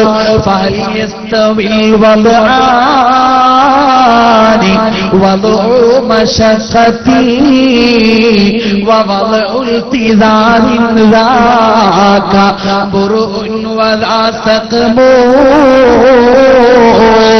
നമ്മുടെ ജന്മപ്രക്രിയയിൽ ഒരു പിതാവിന് വഹിക്കാനുള്ളത് സുഖകരമായ ചില ദൗത്യങ്ങൾ മാത്രമാണ്. എന്നാൽ വേദനയൂറുന്ന ഒരുപാട് ദൗത്യങ്ങൾ നിറവേറ്റാനുള്ളത് മാതാവിനാണ്, ഉമ്മാക്കാണ്. ഉമ്മയുടെ മഹത്വങ്ങൾ പറയുമ്പോ ഏതൊരാളും ആദ്യം പറയുന്ന കാര്യങ്ങളുണ്ട്. ഗർഭം ചുമന്നത് 10 മാസം തള്ളയാ, പ്രസവിച്ച വേദന തിന്നതും അവർ തന്നെയാ, പാലും കൊടുത്ത് വളർത്തലും അവരാണ്. ഈ 3 കാര്യം ബാപ്പയിൽ ഒഴിവാണ്. പറയാത്തൊരു ഉസ്താദ് ഉണ്ടാവില്ല. ഉമ്മയുടെ മഹത്വം പറയുമ്പോ ഈ 3 കാര്യങ്ങളെ കുറിച്ച് നമ്മൾ എല്ലാവരും പറയാറുണ്ട്. ഖുർആനും അത് പറഞ്ഞിട്ടുണ്ട്. ഒരു തവണയല്ല, ഒരുപാട് തവണ പറഞ്ഞിട്ടുണ്ട്. ഹമലത്തുഹു ഉമ്മുഹു കുർഹാ വവദഅതുഹു കുർഹാ വഹംലുഹു വഫിസാലുഹു 30 ശഹ്റാ. സൂറത്തുൽ അഹ്ഖാഫിലടക്കം സൂറത്തുൽ ലുഖ്മാനിലടക്കം ഒരുപാട് സ്ഥലങ്ങളിൽ മാതാവിന്റെ ഈ 3 പ്രത്യേകതകളെ കുറിച്ച് പറഞ്ഞു. ഈ ലോകത്ത് എത്രയോ ഐറ്റം ഭർത്താക്കന്മാരെ നമ്മൾ കണ്ടിട്ടുണ്ട്. ചില ഭർത്താക്കന്മാർ രാവിലെ എഴുന്നേറ്റ ഉടനെ ചായ കുടിക്കുന്നതിന്റെ മുമ്പ് മുറ്റം മുഴുവനും തൂത്തുവാൻ, ഭാര്യയോടുള്ള സ്നേഹമാണ്. ചില ആളുകൾ രാവിലെ എഴുന്നേറ്റാൽ ഉടനെ വീട്ടിലുള്ള പാത്രങ്ങളൊക്കെ കഴുകി വൃത്തിയാക്കി വെക്കും, ഫയർ ചെയ്യും, പിന്നെന്താണ് അങ്ങനെയുള്ള സാധനങ്ങളൊക്കെ ഉപയോഗിച്ചു. ഭാര്യയോടുള്ള സ്നേഹമാണ്. അവളുടെ കയ്യിൽ മണവാട്ടിയായി വന്ന ദിവസം എങ്ങനെയായിരുന്നോ അങ്ങനെ തന്നെ മരിക്കുന്ന ദിവസവും കാണണം. അതിനുവേണ്ടി പാത്രം ഞാൻ മാറിക്കൊള്ളാം, വീടും പരിസരവും ഞാൻ തൂത്തുവാരിക്കൊള്ളാം, കുട്ടികളുടെ കാഷ്ടവും മൂത്രവും ഞാൻ ശരിയാക്കിക്കൊള്ളാം എന്നൊക്കെ പറയുന്ന ഭർത്താക്കന്മാരുണ്ട്. അവർ നല്ല ഭർത്താക്കന്മാരാണോ മോശം ഭർത്താക്കന്മാരാണോ യു ക്യാൻ ഡിസൈഡ്. ഞാനൊരു അഭിപ്രായം പറയുന്നില്ല. പക്ഷേ ഈ വക കാര്യങ്ങളൊക്കെ ചെയ്തു കൊടുക്കുന്ന ഭർത്താക്കന്മാര് പോലും അവർക്കും കഴിയാത്ത 3 കാര്യങ്ങളാണ് ഈ പറഞ്ഞത്. ഗർഭം ചുമക്കുന്ന സമയത്ത് ഭാര്യയുടെ വിഷമം കാണുമ്പോ, അവളുടെ ഛർദി കാണുമ്പോ, ഓക്കാനം കാണുമ്പോ, പ്രയാസങ്ങൾ കാണുമ്പോ, പെണ്ണെ നീ എന്തിനാണ് കഷ്ടപ്പെടുന്നത്, ആ ഭാരം എന്റെ ചുമലിനങ്ങ് വെച്ചുതാ എന്ന് പറയാൻ ഒരു ഭർത്താവിന് സാധ്യമല്ല. പ്രസവവേദന സഹിച്ചുകൊണ്ട് പുളഞ്ഞു കിടക്കുന്ന ഭാര്യയുടെ മുഖത്ത് നോക്കി, പെണ്ണേ ആ പ്രസവത്തിന്റെ വേദന എനിക്കുതാ, ഞാൻ ആ കുഞ്ഞിനെ പ്രസവിച്ചു തരാമെന്ന് പറയാൻ ഒരു ഭർത്താവിനും ഈ ലോകത്ത് സാധ്യമല്ല. കരയുന്ന കുഞ്ഞിനെ മുലയൂട്ടാൻ ഒരു ഭർത്താവിനെ കൊണ്ടും സാധ്യമല്ല. എന്നാൽ എന്റെ പ്രിയപ്പെട്ടവരെ, ഗർഭം ചുമക്കുന്നതോ പ്രസവിക്കുന്നതോ മുലയൂട്ടുന്നതോ മാത്രമല്ല, ഒരു മാതാവെന്ന് പറഞ്ഞാൽ മരണം വരെ നീണ്ടു നിൽക്കുന്ന ഒരു വലിയ സ്നേഹബന്ധത്തിന്റെ പേരാണ് മാതൃത്വം എന്ന് പറയുന്നത്. നിലക്കാത്ത സ്നേഹത്തിന്റെ നാമമാണ്, നിലക്കാത്ത സ്നേഹത്തിന്റെ നാമമാ. മഹാനായ സയ്യിദുനാ കരീമുല്ലാഹി മൂസ അലൈഹിസ്സലാത്തു വസ്സലാം ഖുർആൻ പറഞ്ഞു തരികയാണ് ആ കഥ. ഫിറഔനിന്റെ കൽപ്പന പ്രകാരം ഭടന്മാര് നാടുനീളെ ഇങ്ങനെ ഓടി ഓടി നോക്കുകയാണ്. ആളുകളെ കുഞ്ഞുങ്ങളെ പിടിച്ചുകൊണ്ടുവരാൻ, കടുത്തറുത്ത് കൊലപ്പെടുത്താൻ, കഷ്ണം കഷ്ണമായി വെട്ടിനുറുക്കിയിട്ട് നൈൽ നദിയിലേക്ക് വലിച്ചെറിയാൻ. അപ്പോഴാണ് മൂസാ നബിയുടെ മാതാവിന് അല്ലാഹു വഹി കൊടുക്കുന്നത്, ഒരു താബൂത്തിലേക്ക്, മരപ്പെട്ടിയിലേക്ക് തന്റെ കുഞ്ഞിനെ നിക്ഷേപിക്കുവാൻ, ആ മരപ്പെട്ടി നൈൽ നദിയിലൂടെ ഒഴുക്കിവിടാൻ അല്ലാഹുവിന്റെ കൽപ്പനയാണ്, അല്ലാഹുവിന്റെ ഇൽഹാമാണ്, അല്ലാഹുവിന്റെ ദിവ്യമായ സന്ദേശമാണ്. അനുസരിക്കാതിരിക്കാൻ മാർഗമില്ല. വളർന്നു വരുന്ന കുഞ്ഞ്, ജീവന്റെ ജീവനായ കുഞ്ഞ്, ആ കുഞ്ഞിനെ നൈൽ നദിയുടെ ഓളപ്പരപ്പിലേക്ക് പെട്ടിയിലാക്കി നിക്ഷേപിച്ചു കൊടുക്കുന്ന ആ പ്രിയപ്പെട്ട ഉമ്മയുടെ മനസ്സെങ്ങനെയാണ് ഖുർആൻ പറഞ്ഞു തരുന്നു. വഅസ്ബഹ ഫുആദു ഉമ്മി മൂസാ ഫാരിഗാ. താബൂത്തിലേക്ക്, മരപ്പെട്ടിയിലേക്ക് എന്റെ കുഞ്ഞുമോനെ വെച്ചു കൊടുക്കുന്ന സമയത്ത് വഅസ്ബഹ ഫുആദു ഉമ്മി മൂസാ ഫാരിഗാ. അല്ലാഹു തആല പറയുന്നു, ആ ഉമ്മയുടെ മനസ്സ് ശൂന്യമായി പോയി. ബേജാറായി എന്ന് പറഞ്ഞാൽ അതൊരു തരംതാണ സംസാരം. അല്ലാഹു തആല അങ്ങനെ പറഞ്ഞില്ല. വഅസ്ബഹ ഫുആദു ഉമ്മി മൂസാ ഫാരിഗാ. കുഞ്ഞിനെ ഉപേക്ഷിക്കുന്ന സമയത്ത് ആ ഉമ്മയുടെ മനസ്സ് ശൂന്യമായി പോയി. ആ മനസ്സിൽ ഒന്നുമില്ല. ഒരപകടം വരുമ്പോ അങ്ങനെയാണല്ലോ, പെട്ടെന്ന് നമ്മുടെ മനസ്സിൽ ഒരു ചിന്ത ഉണ്ടാവില്ല. ഞാൻ ആകെ തരിച്ചുപോയി. ആ ഒരവസ്ഥയാണ് കുഞ്ഞിനെ ഉപേക്ഷിച്ചപ്പോൾ മൂസാ നബിയുടെ ഉമ്മാക്കുണ്ടായതെന്ന് ഖുർആൻ. എത്ര സംഭവങ്ങളാണ് ലോകത്ത് നന്മയുള്ള മനുഷ്യർ മുഴുവനും മാതൃസ്നേഹത്തിന്റെ മഹത്വങ്ങൾ നമുക്ക് പറഞ്ഞു തന്നവരാ. किसको अब होगा वतन में आ मेरा इंतजार, कौन मेरा खत न आने से रहेगा बेकरार. ഉമ്മ മരണപ്പെട്ടു പോയപ്പോ ദിവംഗതയായ നിര്യാതയായി കടന്നുപോയ ഉമ്മയുടെ ഖബറിടത്തിൽ വന്ന് പൊട്ടിക്കരഞ്ഞു ദുആ ചെയ്യുന്ന അല്ലാമ ഇഖ്ബാലിന്റെ മനസ്സിലേക്ക് ഒരു കവിതാ തല്ലജം കടന്നു വരികയാണ്. സ്വന്തം മാതാവിന്റെ ഖബറിടത്തിൽ നിന്നുകൊണ്ട് ഒരു മകന്റെ വിലാപമാണ്. അല്ലാമ ഇഖ്ബാലിന്റെ കാവ്യ ജീവിതത്തിലെ അത്ഭുതകരമായ ഒരു സംഭവമാണത്. കിസ്കോ അബ് ഹോഗാ വതൻ മേ ആ മേരെ ഇന്തിസാർ. അല്ലാഹുവേ, ഞാൻ എവിടെയെങ്കിലും യാത്ര പോയാൽ തിരിച്ചു വരുന്നതും കാത്ത് വഴിക്കണ്ണുമായി കാത്തിരിക്കുന്ന എന്റെ ഉമ്മയെ തിരിച്ചു തരാൻ ഈ ലോകത്തിന് ഇനി ആർക്കാണ് സാധിക്കുക?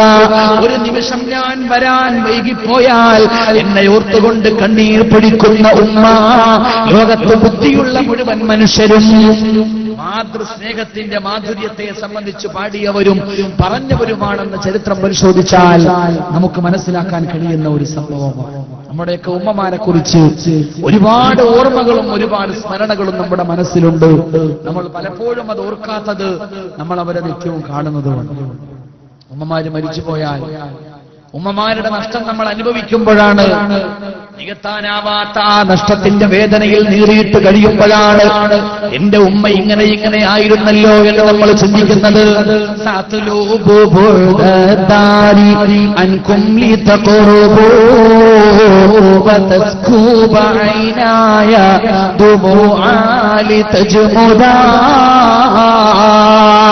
അകന്ന് നിൽക്കുമ്പോഴാണ് വേർപാടിന്റെ വേദന നമ്മൾ അറിയുന്നത്. പ്രവാസികളായ സഹോദരങ്ങൾക്കിടയിൽ മാതാപിതാക്കളെ കുറിച്ച് ഞാൻ എന്ത് സംസാരിച്ചിട്ടുണ്ടോ അപ്പോഴൊക്കെ സദസ്സ് വികാരഭരിതമായിട്ടുണ്ട്. സദസ്സിലുള്ള ആളുകൾ പൊട്ടിക്കരയുന്നതിന് ഞാൻ സാക്ഷിയായിട്ടുണ്ട്. പക്ഷേ നാട്ടിൽ വെച്ച് ഉമ്മമാരെ കുറിച്ച് പറയുമ്പോ പൊട്ടിക്കരയുന്നവരുടെ എണ്ണം വളരെ ചുരുക്കം. അതിന്റെ കാരണം എന്താ? നമ്മളുടെ വീട്ടിൽ ചെന്നാൽ ഉമ്മാനും പാപ്പാനും കാണാണ്ട്. ഗൾഫിൽ ജീവിക്കുന്ന ആളുകൾക്ക്, പ്രവാസികളായ സഹോദരങ്ങൾക്ക് ഉമ്മ എന്ന് പറയുമ്പോ 7 കടലുകൾക്കപ്പുറത്തുള്ള ഒരു വികാരമാണ്. അതുകൊണ്ട് ആ വിദൂരതയിൽ അവർ മാതാവിനെ ഓർക്കുമ്പോ അവർക്കറിയാം ഉമ്മയെ ഒരു ദിവസം വിട്ടുനിൽക്കുന്നതിന്റെ വേദന എന്താണ്, ഉപ്പയുടെ കരുതലില്ലാത്ത ഒരു ദിവസത്തെ താമസത്തിന്റെ വില എന്താണ്. അതറിയാവുന്നവരായ സഹോദരങ്ങൾ അവർക്ക് ഉമ്മയെന്ന് കേട്ടാൽ വികാരമാണ്, ഉപ്പയെന്ന് കേട്ടാൽ വികാരമാണ്.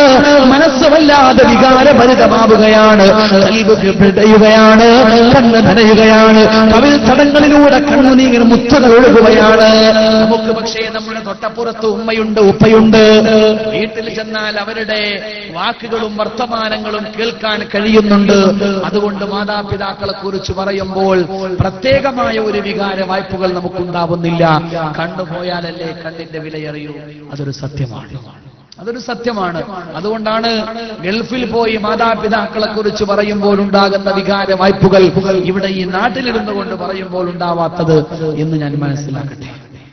എന്റെ പ്രിയപ്പെട്ടവരെ, മാതാപിതാക്കളുടെ പൊരുത്തം കിട്ടിയാൽ അള്ളാഹുവിന്റെ പൊരുത്തമായി എന്ന് മുഹമ്മദ് മുസ്തഫ സല്ലല്ലാഹു അലൈഹി വസല്ലം. മാതാവിന്റെ പൊരുത്തമില്ലാതെ ഈ ലോകത്ത് നമ്മൾ എന്ത് നേടിയിട്ടും യാതൊരു കാര്യവുമില്ല. മഹാന്മാരായ ആളുകൾ സൂഫി ഗ്രന്ഥങ്ങളിൽ പറയുന്ന ഒരു പ്രത്യേകമായ സംഭവമുണ്ട്. ഒരു മനുഷ്യൻ മഹാനായ പണ്ഡിതനാണ്, സാത്വികനാണ്, സൂഫി ശ്രേഷ്ഠനാണ്.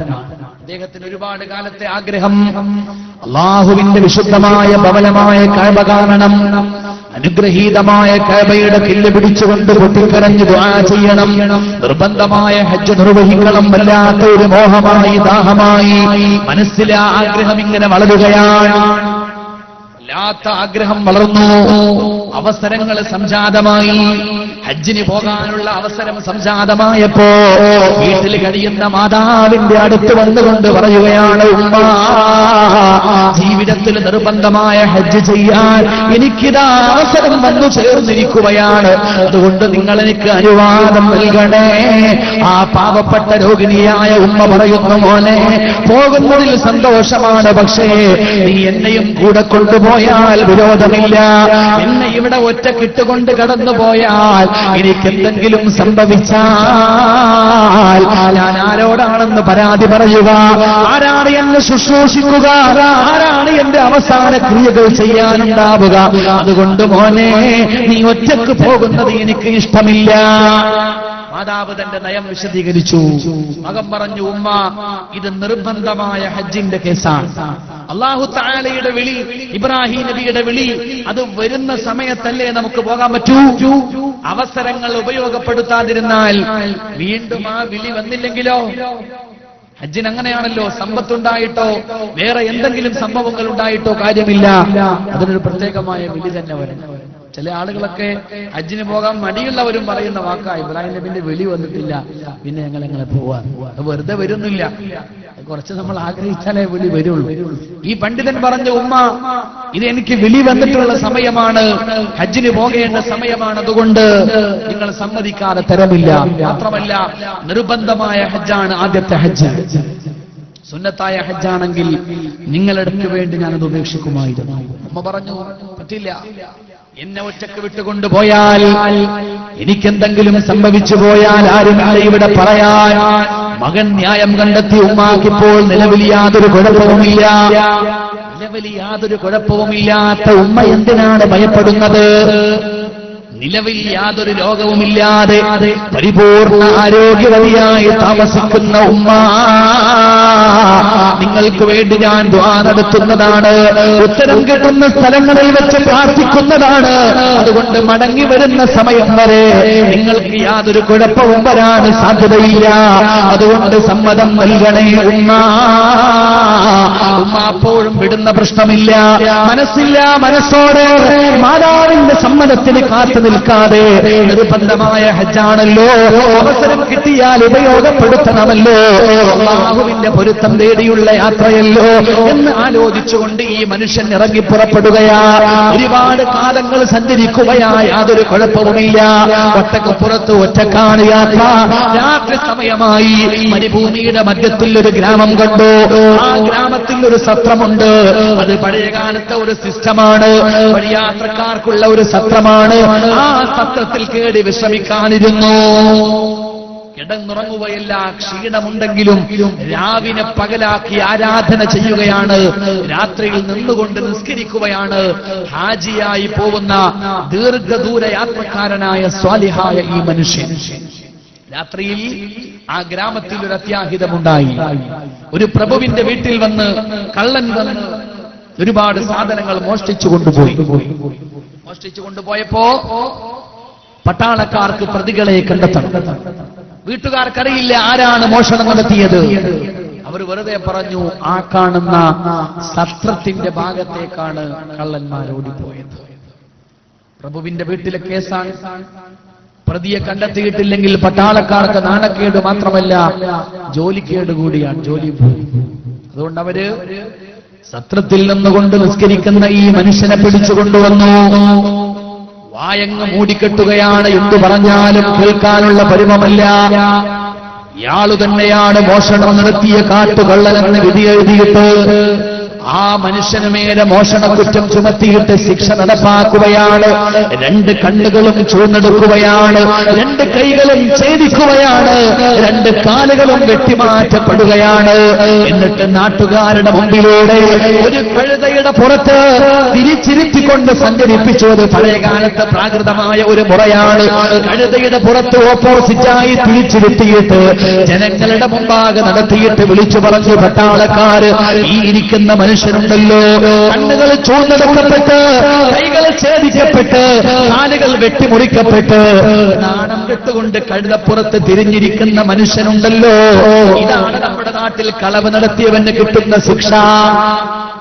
ജനങ്ങൾ ഇങ്ങനെ കൈകൊട്ടി ആഘോഷത്തോടെ ആരവങ്ങളോടുകൂടെ കള്ളനെ കാണുകയാണ്.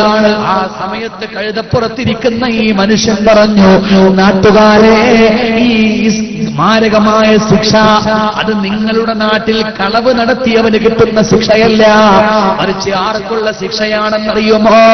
ഉമ്മയുടെ സമ്മതമില്ലാതെ, മാതാവിന്റെ പൊരുത്തമില്ലാതെ ഹജ്ജിന് പുറപ്പെടുന്നവന് കിട്ടുന്ന ശിക്ഷയാണ്. കളവ് നടത്തിയവന്റെ ശിക്ഷയല്ല, കള്ളന്മാരുടെ ശിക്ഷ എന്താണെന്ന് അറിയാൻ പോകുന്നതേ ഉള്ളൂ. ഞാൻ കള്ളനല്ല, മാതാവിന്റെ പൊരുത്തമില്ലാതെ ഹജ്ജിന് പോകുന്ന മനുഷ്യനാണ്. അപ്പോഴാണ് ആളുകൾ ഈ മനുഷ്യനെ കുറിച്ച് ശരിക്കും അന്വേഷിക്കുന്നത്. അവർക്ക് പേര് കേട്ടുപരിചയമുള്ള മനുഷ്യനാണ്. ആ പണ്ഡിതനെ അവർ താങ്ങിയെടുത്തുകൊണ്ട് തന്റെ വീട്ടിന്റെ മുമ്പിൽ കൊണ്ടുപോയി ഉപേക്ഷിക്കുകയാ.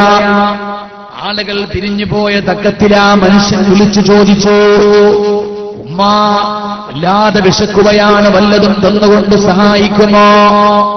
വല്ല യാചകനും വന്നതാണെന്ന വിചാരത്തോടെ വീട്ടിനകത്ത് ഒറ്റക്ക് കഴിയുന്ന സ്വാലിഹത്തായ ആ ഉമ്മ വിളിച്ചു പറഞ്ഞു, സഹോദരാ, നിങ്ങൾ ഈ വാതിലിന്റെ അടുത്തേക്കൊന്ന് നീങ്ങി നിൽക്കുക. എനിക്ക് നിങ്ങളുടെ അടുത്തേക്ക് നടന്നു വരാൻ ലജ്ജയാണ്. ഒരു പെണ്ണിന്റെ ഈമാനിന്റെ ഏറ്റവും വലിയ ലക്ഷണമാണല്ലോ ലജ്ജ. ഈ സ്വാലിഹത്തായ ഉമ്മ പറഞ്ഞു, സഹോദരാ, നിനക്ക് സാധ്യമാണെങ്കിൽ നിന്നെ ഈ വാതിലിന്റെ അടുത്തേക്ക് നടന്നു വരിക. ഞാൻ നിന്റെ അടുത്തേക്ക് നടന്നു വരുന്നതല്ല. വീട്ടിൽ നിന്ന് ഞാൻ പുറത്തിറങ്ങാറില്ല. ഞാൻ ഒറ്റക്ക് താമസിക്കുന്ന ഒരു പെണ്ണാണ്. ആള് പറഞ്ഞു, എനിക്ക് കാലുകളില്ല, 2 കാലുകളും വെട്ടിമാറ്റപ്പെട്ട ഒരു മനുഷ്യനാണ് ഞാൻ, എനിക്ക് നടക്കാൻ സാധ്യമല്ല. ആ സമയത്ത് ഈ ഉമ്മ വിളിച്ചു പറഞ്ഞു വീടിന്റെ ഉൾഭാഗത്ത് നിന്ന്, എന്നാൽ സഹോദര, ഞാൻ എങ്ങനെയാണ് പുറത്തേക്ക് വരിക? നിങ്ങളൊരു അന്യപുരുഷനല്ലേ, നിങ്ങൾ എന്നെ കാണുകയില്ലേ? നിങ്ങളുടെ കണ്ണുകൾ കൊണ്ട് എന്നെ നോക്കിയാൽ ആ ഹറാമിൽ ഞാൻ പങ്കാളിയാവില്ലേ? ഈ സമയത്ത് ഈ മനുഷ്യൻ പറഞ്ഞു, ഉമ്മ, നിങ്ങളെ പേടിക്കാതെ എന്റെ അടുത്തേക്ക് വരിക, നിങ്ങളെ കാണാൻ എനിക്ക് കണ്ണുകളില്ല, എന്റെ 2 കണ്ണുകളും ചൂന്നെടുക്കപ്പെട്ടിരിക്കുകയാണ്. ആ ഉമ്മ പുറത്തേക്ക് വന്നു.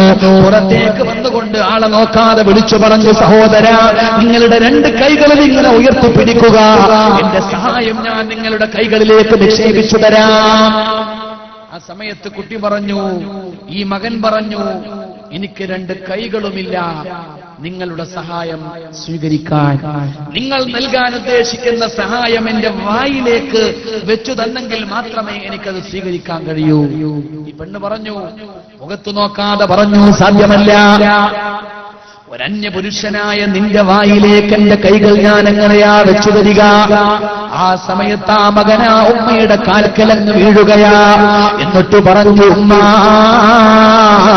ഇത് ഏതോ യാചകനാണെന്ന് തെറ്റിദ്ധരിച്ചുകൊണ്ട്, അന്യപുരുഷനാണെന്ന് തെറ്റിദ്ധരിച്ചുകൊണ്ട് നിങ്ങൾ എന്നെ സംശയിക്കുകയാണ്. ഞാൻ നിങ്ങളുടെ മകനാണ്, നിങ്ങളുടെ സമ്മതമില്ലാതെ ഹജ്ജിന് വേണ്ടി പോയിട്ടുള്ള മകനാണ്. ആലോചിച്ച് നോക്കൂ സഹോദരങ്ങളെ, നിർബന്ധമായ ഹജ്ജിന് വേണ്ടി പോയ ഒരാൾക്കുണ്ടായ അനുഭവം ഇതാണെങ്കിൽ, ഈ ഉമ്മയുടെ പൊരുത്തമില്ലാതെ കണ്ടവന്റെ കൂടെ ഒളിച്ചോടി പോകുന്ന പെണ്ണെ, എന്റെ പ്രിയപ്പെട്ട പെങ്ങളെ, നീ ഈ ലോകത്ത് എങ്ങനെയാ രക്ഷപ്പെടുക?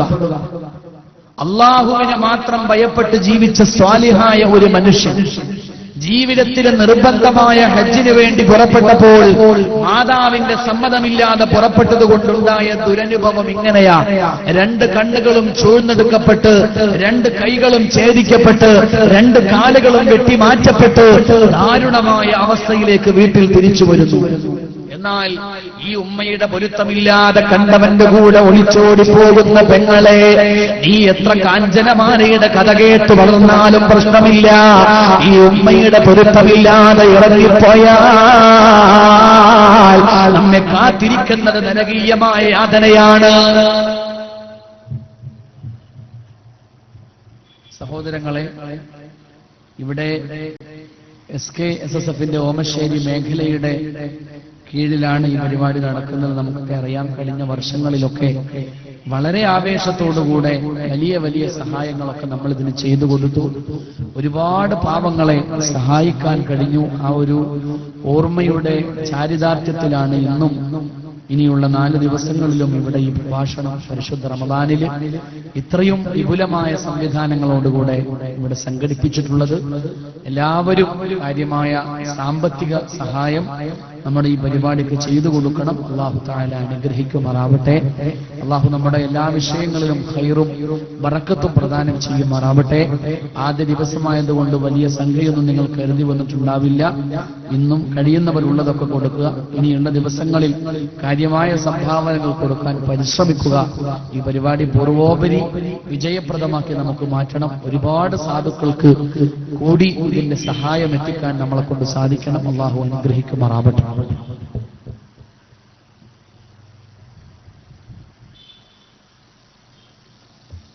ഉമ്മയുടെ പൊരുത്തമില്ലാതെ ഹജ്ജിന് പോയ ഒരു മനുഷ്യനുണ്ടായ ദുരനുഭവം എത്രമാത്രമെങ്കിൽ, ആ ഉമ്മയുടെ അല്ലെങ്കിൽ ഉപ്പയുടെ പൊരുത്തമില്ലാതെ ഏതെങ്കിലും ഒരു ഹറാമിന് വേണ്ടി ഇറങ്ങിത്തിരിക്കുന്ന ഒരാൾ അവരെങ്ങനെ ജീവിതത്തിൽ രക്ഷപ്പെടും? ഒളിച്ചോടി പോകുന്ന പെണ്ണ് രക്ഷപ്പെടുമെന്നാണ് കാഞ്ചനമാലയുടെ മൊയ്തീന്റെ ഒക്കെ കഥ കേട്ടിട്ട് നമ്മുടെ പാവപ്പെട്ട പെൺകുട്ടികൾ മനസ്സിലാക്കി വെച്ചിട്ടുള്ളത്. സിനിമ കാണുമ്പോ അല്ലെങ്കിൽ വനിത വായിക്കുമ്പോ അതിൽ നിന്ന് കിട്ടുന്ന സന്ദേശം ഒരുപക്ഷെ അങ്ങനെ ആയിരിക്കാം.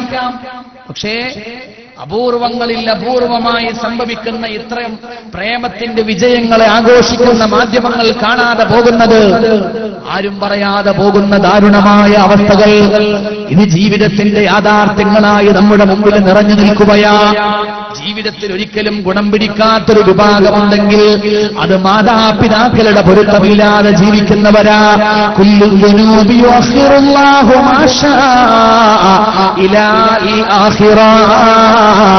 ഏത് പാപം നാം ചെയ്താലും അതിനല്ലാഹു ശിക്ഷ തരുന്നതെങ്കിൽ അത് പരലോകത്ത് തരാൻ വേണ്ടി പടച്ച തമ്പുരാൻ മാറ്റിവെക്കുമെന്ന. മാതാപിതാക്കളോട് കാണിക്കുന്ന അപമര്യാദയൊഴികെ ആ മാതാപിതാക്കളോട് കാണിക്കുന്ന അപമര്യാദയുടെ ശിക്ഷകൾ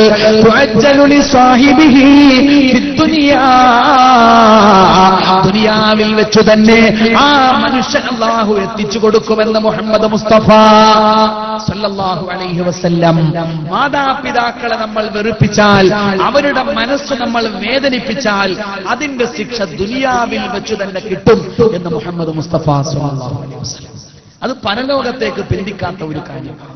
കാരണം ഈ മാതാപിതാക്കൾ തന്നെ കാണണം അവരെ അപമാനിച്ചതുകൊണ്ട് നമ്മുടെ മക്കൾക്കുണ്ടായിട്ടുള്ള ദുരന്തം. അതിനുവേണ്ടി ദുനിയാവിൽ വെച്ച് തന്നെ അള്ളാഹു അതിന്റെ ശിക്ഷ കൊടുക്കുമെന്ന് റസൂലുള്ളാഹി സ്വല്ലല്ലാഹു അലൈഹി വസല്ലം തങ്ങൾ പറഞ്ഞു. എത്രയോ അനുഭവങ്ങൾ. അതുകൊണ്ടാണ് മഹാന്മാരായ സ്വഹാബികളുടെ കാലത്ത് സ്വന്തം മാതാപിതാക്കൾക്ക് ഇഷ്ടമില്ലാത്ത പെണ്ണിനെ പോലും സ്വഹാബികളായ ചെറുപ്പക്കാരെ വെച്ച് പൊറുപ്പിക്കുമായിരുന്നില്ല.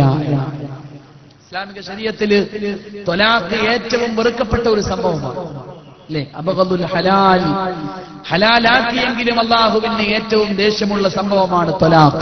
ആ ത്വലാഖിന് സാധാരണ വരുന്ന വിധികളിൽ 5 വിധികളും വരുന്നുണ്ട്. ഹറാമാകുന്ന സന്ദർഭമുണ്ട്, കറാഹത്താകുന്ന സന്ദർഭമുണ്ട്, സുന്നത്താകുന്ന സന്ദർഭമുണ്ട്, വാജിബാകുന്ന ഘട്ടമുണ്ട്, കേവലമായ ഹലാലാകുന്ന ഘട്ടമുണ്ട്. സുന്നത്താകുന്ന ഘട്ടങ്ങൾ വിശദീകരിച്ചത് മാതാപിതാക്കളുമായി ബന്ധപ്പെടുത്തിയാണ്. മാതാപിതാക്കൾക്ക് പൊരുത്തമില്ലാത്ത അവസ്ഥ വന്നാൽ മഹാനായ റസൂലുള്ളാഹി സ്വല്ലല്ലാഹു അലൈഹി വസല്ലമ പറയുകയാണ്, മഹാനായ അബ്ദുല്ലാഹി ഇബ്നു ഉമർ റളിയല്ലാഹു അൻഹുവിന്റെ കേസിൽ അബ്ദുല്ലാഹി ഇബ്നു ഉമർ റളിയല്ലാഹു അൻഹു വിവാഹം ചെയ്തു കൊണ്ടുവന്ന പെണ്ണ്, അവർ തമ്മിൽ യാതൊരു പ്രശ്നവുമില്ല.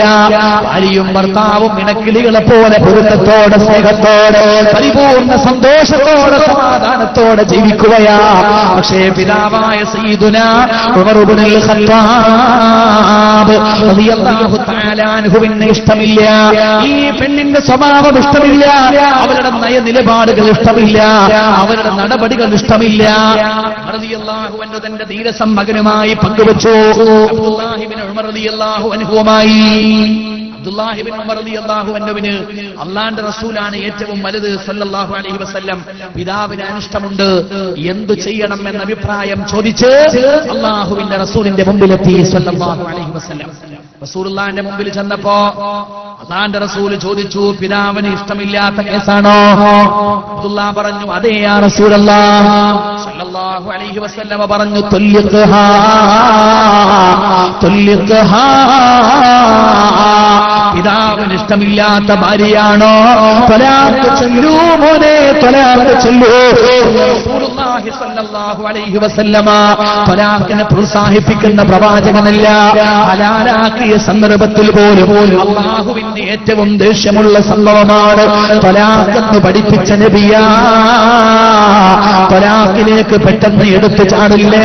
നിങ്ങൾ ഭാര്യ ഭർത്താക്കന്മാര് തമ്മിൽ ആദ്യം ആ ഭാര്യയെ ഒന്ന് ഉപദേശിച്ചു നോക്കണേ, അല്ലെങ്കിൽ കിടപ്പറയിൽ ബഹിഷ്കരണം നടത്തണേ, അല്ലെങ്കിൽ അവളെ വേദനിപ്പിക്കുന്ന രൂപത്തിൽ, മുറിവേൽപ്പിക്കാത്ത രൂപത്തിൽ പ്രഹരിച്ചുകൊണ്ട് ശിക്ഷിക്കണേ. അതുകൊണ്ടും സാധിക്കുന്നില്ലെങ്കിൽ കുടുംബത്തിലുള്ള കാരണവന്മാരെ വിളിച്ചുകൊണ്ട് പരിഹരിക്കണേ. അതിനും സാധ്യമല്ലെങ്കിൽ എല്ലാ നിബന്ധനകളും പാലിച്ച്, എല്ലാ നിയമങ്ങളും പാലിച്ചുകൊണ്ട് പരിപൂർണ മര്യാദകളോടുകൂടെ മാന്യതയോടെ ത്വലാഖ് ചൊല്ലണേ എന്ന് പഠിപ്പിച്ച പ്രവാചകൻ മുഹമ്മദ് മുസ്തഫ സല്ലല്ലാഹു അലൈഹി വസല്ലം. ത്വലാഖ് എന്ന് പറയുമ്പോ ഏറ്റവും ഭീകരമായ ഒരു സംഭവമായി കാണുകയും അങ്ങനെ കാണാൻ സമൂഹത്തെ പഠിപ്പിക്കുകയും ചെയ്ത റസൂലുള്ളാഹി സ്വല്ലല്ലാഹു അലൈഹി വസല്ലമ തങ്ങൾ പിതാവിന് ഇഷ്ടമില്ലാത്ത പെണ്ണാണ് എന്റെ പെണ്ണ് എന്ന് അബ്ദുല്ലാഹി ഇബ്നു ഉമർ റളിയല്ലാഹു അൻഹു എന്ന് പറഞ്ഞപ്പോ ഉടനെ പറഞ്ഞു, ത്വല്ലിഖ്ഹാ, അവളെ നീ ത്വലാഖ് ചൊല്ലിക്കോ. കാരണം എന്താ? അതിനേക്കാളും ഗൗരവമുള്ള വിഷയമാണ് മാതാപിതാക്കളുടെ പൊരുത്തമില്ലാതെ ജീവിക്കുക എന്ന്. അതുകൊണ്ടാണ് ത്വലാഖ് ഏറ്റവും ഗൗരവത്തിൽ കാണാൻ പഠിപ്പിച്ച അതേ നബി സല്ലല്ലാഹു അലൈഹി വസല്ലമ തങ്ങൾ ത്വലാഖിനെ സംബന്ധിച്ച് യാതൊരു പ്രശ്നവുമില്ലാത്തതുപോലെ ത്വല്ലിഖ്ഹാ എന്നൊരൊറ്റടിക്ക് പറഞ്ഞത് മാതാപിതാക്കളുടെ പൊരുത്തമില്ലാത്ത ജീവിതം ഇതിനേക്കാളും മാരകമാണിത്. മുള്ളെടുക്കാൻ മുള്ളു വേണമല്ലോ. അതുകൊണ്ടാണ് പിതാവിന്റെ പൊരുത്തം കിട്ടാൻ ഈ ത്വലാഖ് ചൊല്ലുകയാണ് വഴിയെങ്കിൽ അത് ചൊല്ലടാ എന്ന് അബ്ദുല്ലാഹി ഇബ്നു ഉമർ റളിയല്ലാഹു അൻഹുവിനോട് അല്ലാഹുവിന്റെ റസൂല് പറഞ്ഞത് സ്വല്ലല്ലാഹു അലൈഹി വസല്ലം. അത്രയും പ്രധാനമാണത്. അൽഖമ റളിയല്ലാഹു അൻഹു മാതാവിനെ സന്തോഷിപ്പിക്കാതെ ജീവിച്ചു, മരിക്കുന്ന സമയത്ത് ഈമാൻ കിട്ടാതെ ആയി. ഇതൊക്കെ നമ്മൾ ഒരുപാട് ആളുകളിൽ, വലിയ ആളുകൾ മുതൽ ചെറിയ കുട്ടികൾ വരെ റമളാനിലെ പള്ളിയിൽ വന്ന് പറയുന്ന ഉറുദുകളിൽ പോലും നമ്മൾ കേൾക്കുന്ന ഒരു സംഭവമാണ്. അൽഖമ റളിയല്ലാഹു അൻഹു മരിക്കാൻ നേരത്ത് ഷഹാദത്ത് കലിമ ചൊല്ലാൻ പറ്റാതെ വിഷമിച്ച രംഗം മാതാവിന്റെ പൊരുത്തല്ലാത്തത് കൊണ്ടാണ്. റസൂലുള്ളാഹി സ്വല്ലല്ലാഹു അലൈഹി വസല്ലമ തങ്ങൾ വളരെ അത്ഭുതകരമായി ആ ഉമ്മയുടെ മനസ്സ് മാറ്റി. അത് ഏതൊരു ഉമ്മയുടെയും മനസ്സ് മാറ്റുന്ന വാക്കുകൾ കൊണ്ടാണ്. റസൂലുള്ള ഉമ്മാനെ വിളിച്ചു, അൽഖമാന്റെ ഉമ്മയെ, മരിക്കാൻ കിടക്കുന്ന തന്റെ സ്വഹാബി, തന്റെ ശിഷ്യനായ ഈ മനുഷ്യന് കലിമ ചൊല്ലുന്നില്ല. റസൂലുള്ളാഹി സ്വല്ലല്ലാഹു അലൈഹി വസല്ലമയുടെ കാതിൽ വാർത്ത വന്നു. അതൊരു വല്ലാത്ത വാർത്തയാ. കാരണം അല്ലാഹുവിന്റെ റസൂൽ അധ്വാനിച്ചത് സ്വല്ലല്ലാഹു അലൈഹി വസല്ലമ 23 കൊല്ലം പണിയെടുത്തത് ലാ ഇലാഹ ഇല്ലല്ലാഹ് എന്ന് ചൊല്ലി മരിക്കുന്ന ഒരു തലമുറയെ സൃഷ്ടിക്കാൻ വേണ്ടിയാണ്. വെറുതെ കുറെ ആൾക്കൂട്ടങ്ങൾ ഉണ്ടാക്കാൻ വേണ്ടിയല്ല. ബഹുമാനപ്പെട്ട സമസ്തയുടെ ഏറ്റവും വലിയ പ്രത്യേകതയായി നമ്മൾ കാണുന്നതും അതാണല്ലോ. ഈ മഹത്തായ സംഘശക്തിക്ക് നായകത്വം വഹിച്ച മുഴുവൻ ആലിമീങ്ങളും ഈ ലോകത്തോട് വിട പറഞ്ഞു പോകുന്നത് ലാ ഇലാഹ ഇല്ലല്ലാഹ് എന്ന വിശുദ്ധമായ തൗഹീദിന്റെ കലിമത്ത് ആവർത്തിച്ചുച്ചരിച്ചുകൊണ്ടാണ്. ഏറ്റവും ഒടുവിൽ മഹാനായ ശൈഖുനാ കോയക്കുട്ടി ഉസ്താദ്, അദ്ദേഹത്തിന്റെ പേരക്കിടാവ് ഒരു ഹുദവിയാണ്, സഈദ് ഹുദവിന്റെ ക്ലാസ്മേറ്റ് ആണ്. ഞാൻ ചോദിച്ചു, പിതാമഹന്റെ മരണം എങ്ങനെ ഉണ്ടായിരുന്നു? അദ്ദേഹം പറഞ്ഞു, ആ ഹുദവിയായ എന്റെ സുഹൃത്ത് പറഞ്ഞു, സാധാരണ ഒരു ദുആയുടെ മജ്‌ലിസിൽ ഇതുപോലെയുള്ള വേദിയിൽ വന്നാൽ ഉസ്താദ് ചൊല്ലിക്കൊടുക്കുന്ന ഒരുപാട് ദിക്റും സ്വലാത്തുമുണ്ട്. അത് ഞങ്ങളെല്ലാം ഇരുന്നു കൊണ്ട് കൂട്ടമായി ചൊല്ലി. അവസാനം അത് കഴിഞ്ഞാൽ പിന്നെ ഉസ്താദിന്റെ ദുആയാണ് ബാക്കിയുണ്ടാവാറ്. അവസാനമായിട്ട് ആ കൂട്ടമായിട്ടുള്ള ദുആ. അന്ന് ഞങ്ങൾ വീട്ടിൽ വെച്ച് ആ ദിക്റുകൾ മുഴുവനായിട്ട് ചൊല്ലിത്തീർന്നപ്പോ ഇനി ദുആയുടെ സമയമാണ് ബാക്കിയുള്ളത്. ആ സമയത്ത് പതിവ് പോലെ കോയക്കുട്ടി ഉസ്താദിന്റെ നാവുകൾ ചലിക്കുകയാ, ആ അധരങ്ങൾ ചലിക്കുകയാ. ദുആ ചെയ്യാൻ വേണ്ടിയല്ല, ലാ ഇലാഹ ഇല്ലല്ലാഹ്. 10,000 ആളുകൾ സംഗമിക്കുന്ന മഹത്തായ വേദികളിൽ ഇരിക്കുന്ന സമയത്ത് എത്ര ഉച്ചത്തോടു കൂടെയാണോ, എത്ര ഈണത്തോടു കൂടെയാണോ ആ തഹ്ലീല് ചൊല്ലിത്തരാറുള്ളത്, അതേ ഉച്ചത്തോടെ, അതേ ഈണത്തോടെ 3 പ്രാവശ്യം ലാ ഇലാഹ ഇല്ലല്ലാഹ് എന്ന് ആവർത്തിച്ചുകൊണ്ടാണ് ലോകത്തോട് വിട പറഞ്ഞു പോയത്. മഹാനായ ശൈഖുനാ ശംസുൽ ഉലമയുടെ അടുക്കൽ 2 ദിവസം അദ്ദേഹത്തിന്റെ പ്രസംഗം കേട്ട് മുസ്ലിമായ ഒരു പാതിരി വന്നു. എന്നിട്ട് ചോദിച്ചു, ഞാൻ മുസ്ലിമായി വന്നു അൽഹംദുലില്ലാഹ്, പക്ഷെ മുസ്ലിമായി വന്നപ്പോൾ എന്റെ മുമ്പിൽ വലിയൊരു കൺഫ്യൂഷനാണ്. ഏത് വിഭാഗത്തിന്റെ കൂടെ ഞാൻ നിൽക്കണം? മുസ്ലിം ആകാൻ എളുപ്പമായിരുന്നു, പക്ഷെ മുസ്ലിമായി നോക്കുമ്പോൾ ഇവിടെ ജീവിക്കാൻ വലിയ പ്രയാസം. മുസ്ലിമായി ജീവിക്കാൻ പ്ലാറ്റ്ഫോം ഇല്ല. സുന്നിയാകണം, അല്ലെങ്കിൽ മുജാഹിദാകണം, അല്ലെങ്കിൽ ജമാഅത്ത്. സുന്നിയായാലും പോരാ, അത് തന്നെ ഒരുപാട് വിഭാഗമുണ്ട്.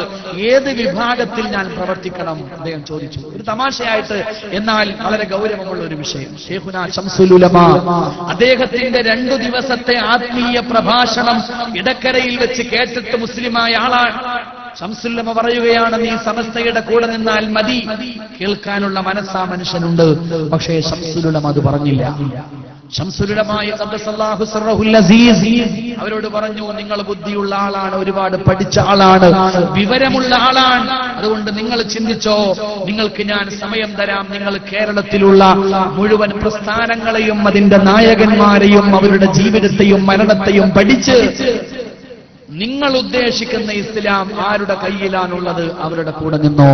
അദ്ദേഹം പറഞ്ഞു, ഞാൻ ഉദ്ദേശിക്കുന്ന ഇസ്ലാം ശരിയായ വിശ്വാസം സ്വീകരിച്ച് മരിക്കുന്ന സമയത്ത് ശരിയായ വിശ്വാസത്തോടെ, ഈമാനോടെ, ഈമാനിന്റെ സലാമത്തോടെ ലാ ഇലാഹ ഇല്ലല്ലാഹ് എന്ന് ആവർത്തിച്ചുകൊണ്ട് ചൊല്ലി മരിക്കുന്ന മരണമാണ് ഞാൻ ഉദ്ദേശിക്കുന്നത്. ശംസുൽ ഉലമ പറഞ്ഞു, നിങ്ങൾ പോയി പഠിക്കുക. 6 മാസം കഴിഞ്ഞു ഈ പണ്ഡിതൻ നന്ദി ദാറുസ്സലാമിലെ ശംസുൽ ഉലമയുടെ മുറിയിൽ മടങ്ങിയെത്തി. എന്നിട്ട് പറഞ്ഞു, ഉസ്താദേ, ഞാൻ ബഹുമാനപ്പെട്ട സമസ്തയുടെ പ്രവർത്തകനാ. എന്തുകൊണ്ടാണെന്ന് ശംസുൽ ഉലമ ചോദിച്ചു. ഒരു പുഞ്ചിരിയോടെ ആ മനുഷ്യൻ പറഞ്ഞു, ഈ പ്രസ്ഥാനത്തിന്റെ നായകന്മാരുടെ മരണവും മറ്റുള്ള പ്രസ്ഥാനങ്ങളുടെ നായകന്മാരുടെ മരണവും ഞാൻ പരിശോധിച്ചു. കേരളത്തിലെ ഏതൊരു പ്രസ്ഥാനത്തിന്റെ നായകന്റെ മരണം പരിശോധിച്ചാലും ഒരു സാധാരണ മനുഷ്യന്റെ മരണം പോലെ. എന്നാൽ സമസ്തയുടെ നേതാക്കളുടെ മരണം പരിശോധിച്ചു നോക്കിയാൽ അവരൊക്കെ കലിമത്ത് തൗഹീദ് മണിമണിയായി ചൊല്ലിയിട്ടാണ് മരിച്ചു പോകുന്നത്. അതുകൊണ്ട് ഞാൻ നിങ്ങളുടെ കൂടെയാ. എന്റെ പ്രിയപ്പെട്ടവരെ, നിങ്ങൾ പണിയെടുക്കുന്നത് അതിനു വേണ്ടിയാ. നമ്മുടെ സഹനം അതിനു വേണ്ടിയാ, സമരം അതിനു വേണ്ടിയാ, സമർപ്പണം അതിനു വേണ്ടിയാ.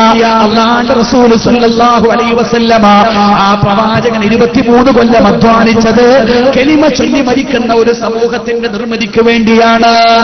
റസൂലുള്ളാഹിന്റെ കാതിൽ കേൾക്കുന്ന ഒരു ചെറുപ്പക്കാരൻ മരിക്കുന്ന സമയത്ത് കലിമ ചൊല്ലി മരിക്കാൻ കഴിയാതെ വല്ലാതെ പ്രയാസപ്പെടുകയാണ്. റസൂലുള്ള ചെന്ന് ചൊല്ലിക്കൊടുത്തിട്ടും അദ്ദേഹം ചൊല്ലുന്നില്ല. അൽഖമ റളിയല്ലാഹു അൻഹുവിന്റെ സാന്നിധ്യത്തിൽ വെച്ച് റസൂലുള്ളാഹി സ്വല്ലല്ലാഹു അലൈഹി വസല്ലം ജനങ്ങളോട് ചോദിച്ചു, അക്കാന യുസല്ലിൽ ഖംസ്, 5 നേരം കൃത്യമായി നിസ്കരിക്കുന്ന ആളായിരുന്നോ ഇദ്ദേഹം? അതിനർത്ഥം എന്താ? ഒരു മനുഷ്യന് ആഖിബത്ത് മോശമാകാനുള്ള ഒന്നാമത്തെ കാരണം നിസ്കാരത്തിന്റെ കാര്യത്തിലുള്ള അശ്രദ്ധയാണ്. 5 നേരത്തെ നിസ്കാരത്തിന്റെ കാര്യത്തിൽ ശ്രദ്ധയില്ലെങ്കിൽ ആഖിബത്ത് മോശമാവും. അള്ളാഹു കാത്തുരക്ഷിക്കുമാറാവട്ടെ, അള്ളാഹു കാത്തുരക്ഷിക്കുമാറാവട്ടെ. റസൂലുള്ളാഹിന്റെ ഒന്നാമത്തെ ചോദ്യം സല്ലല്ലാഹു അലൈഹി വസല്ലം, അക്കാന യുസല്ലിൽ ഖംസ്, 5 നേരം കൃത്യമായിട്ട് നിസ്കാരം ഉണ്ടായിരുന്നോ?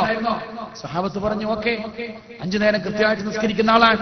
അങ്ങയുടെ പിന്നിൽ ഓരോ ജമാഅത്തിലും പങ്കെടുക്കുന്ന മനുഷ്യനാണ്. അൽഹംദുലില്ലാഹ്. സല്ലല്ലാഹു അലൈഹി വസല്ലമയുടെ രണ്ടാമത്തെ ചോദ്യം,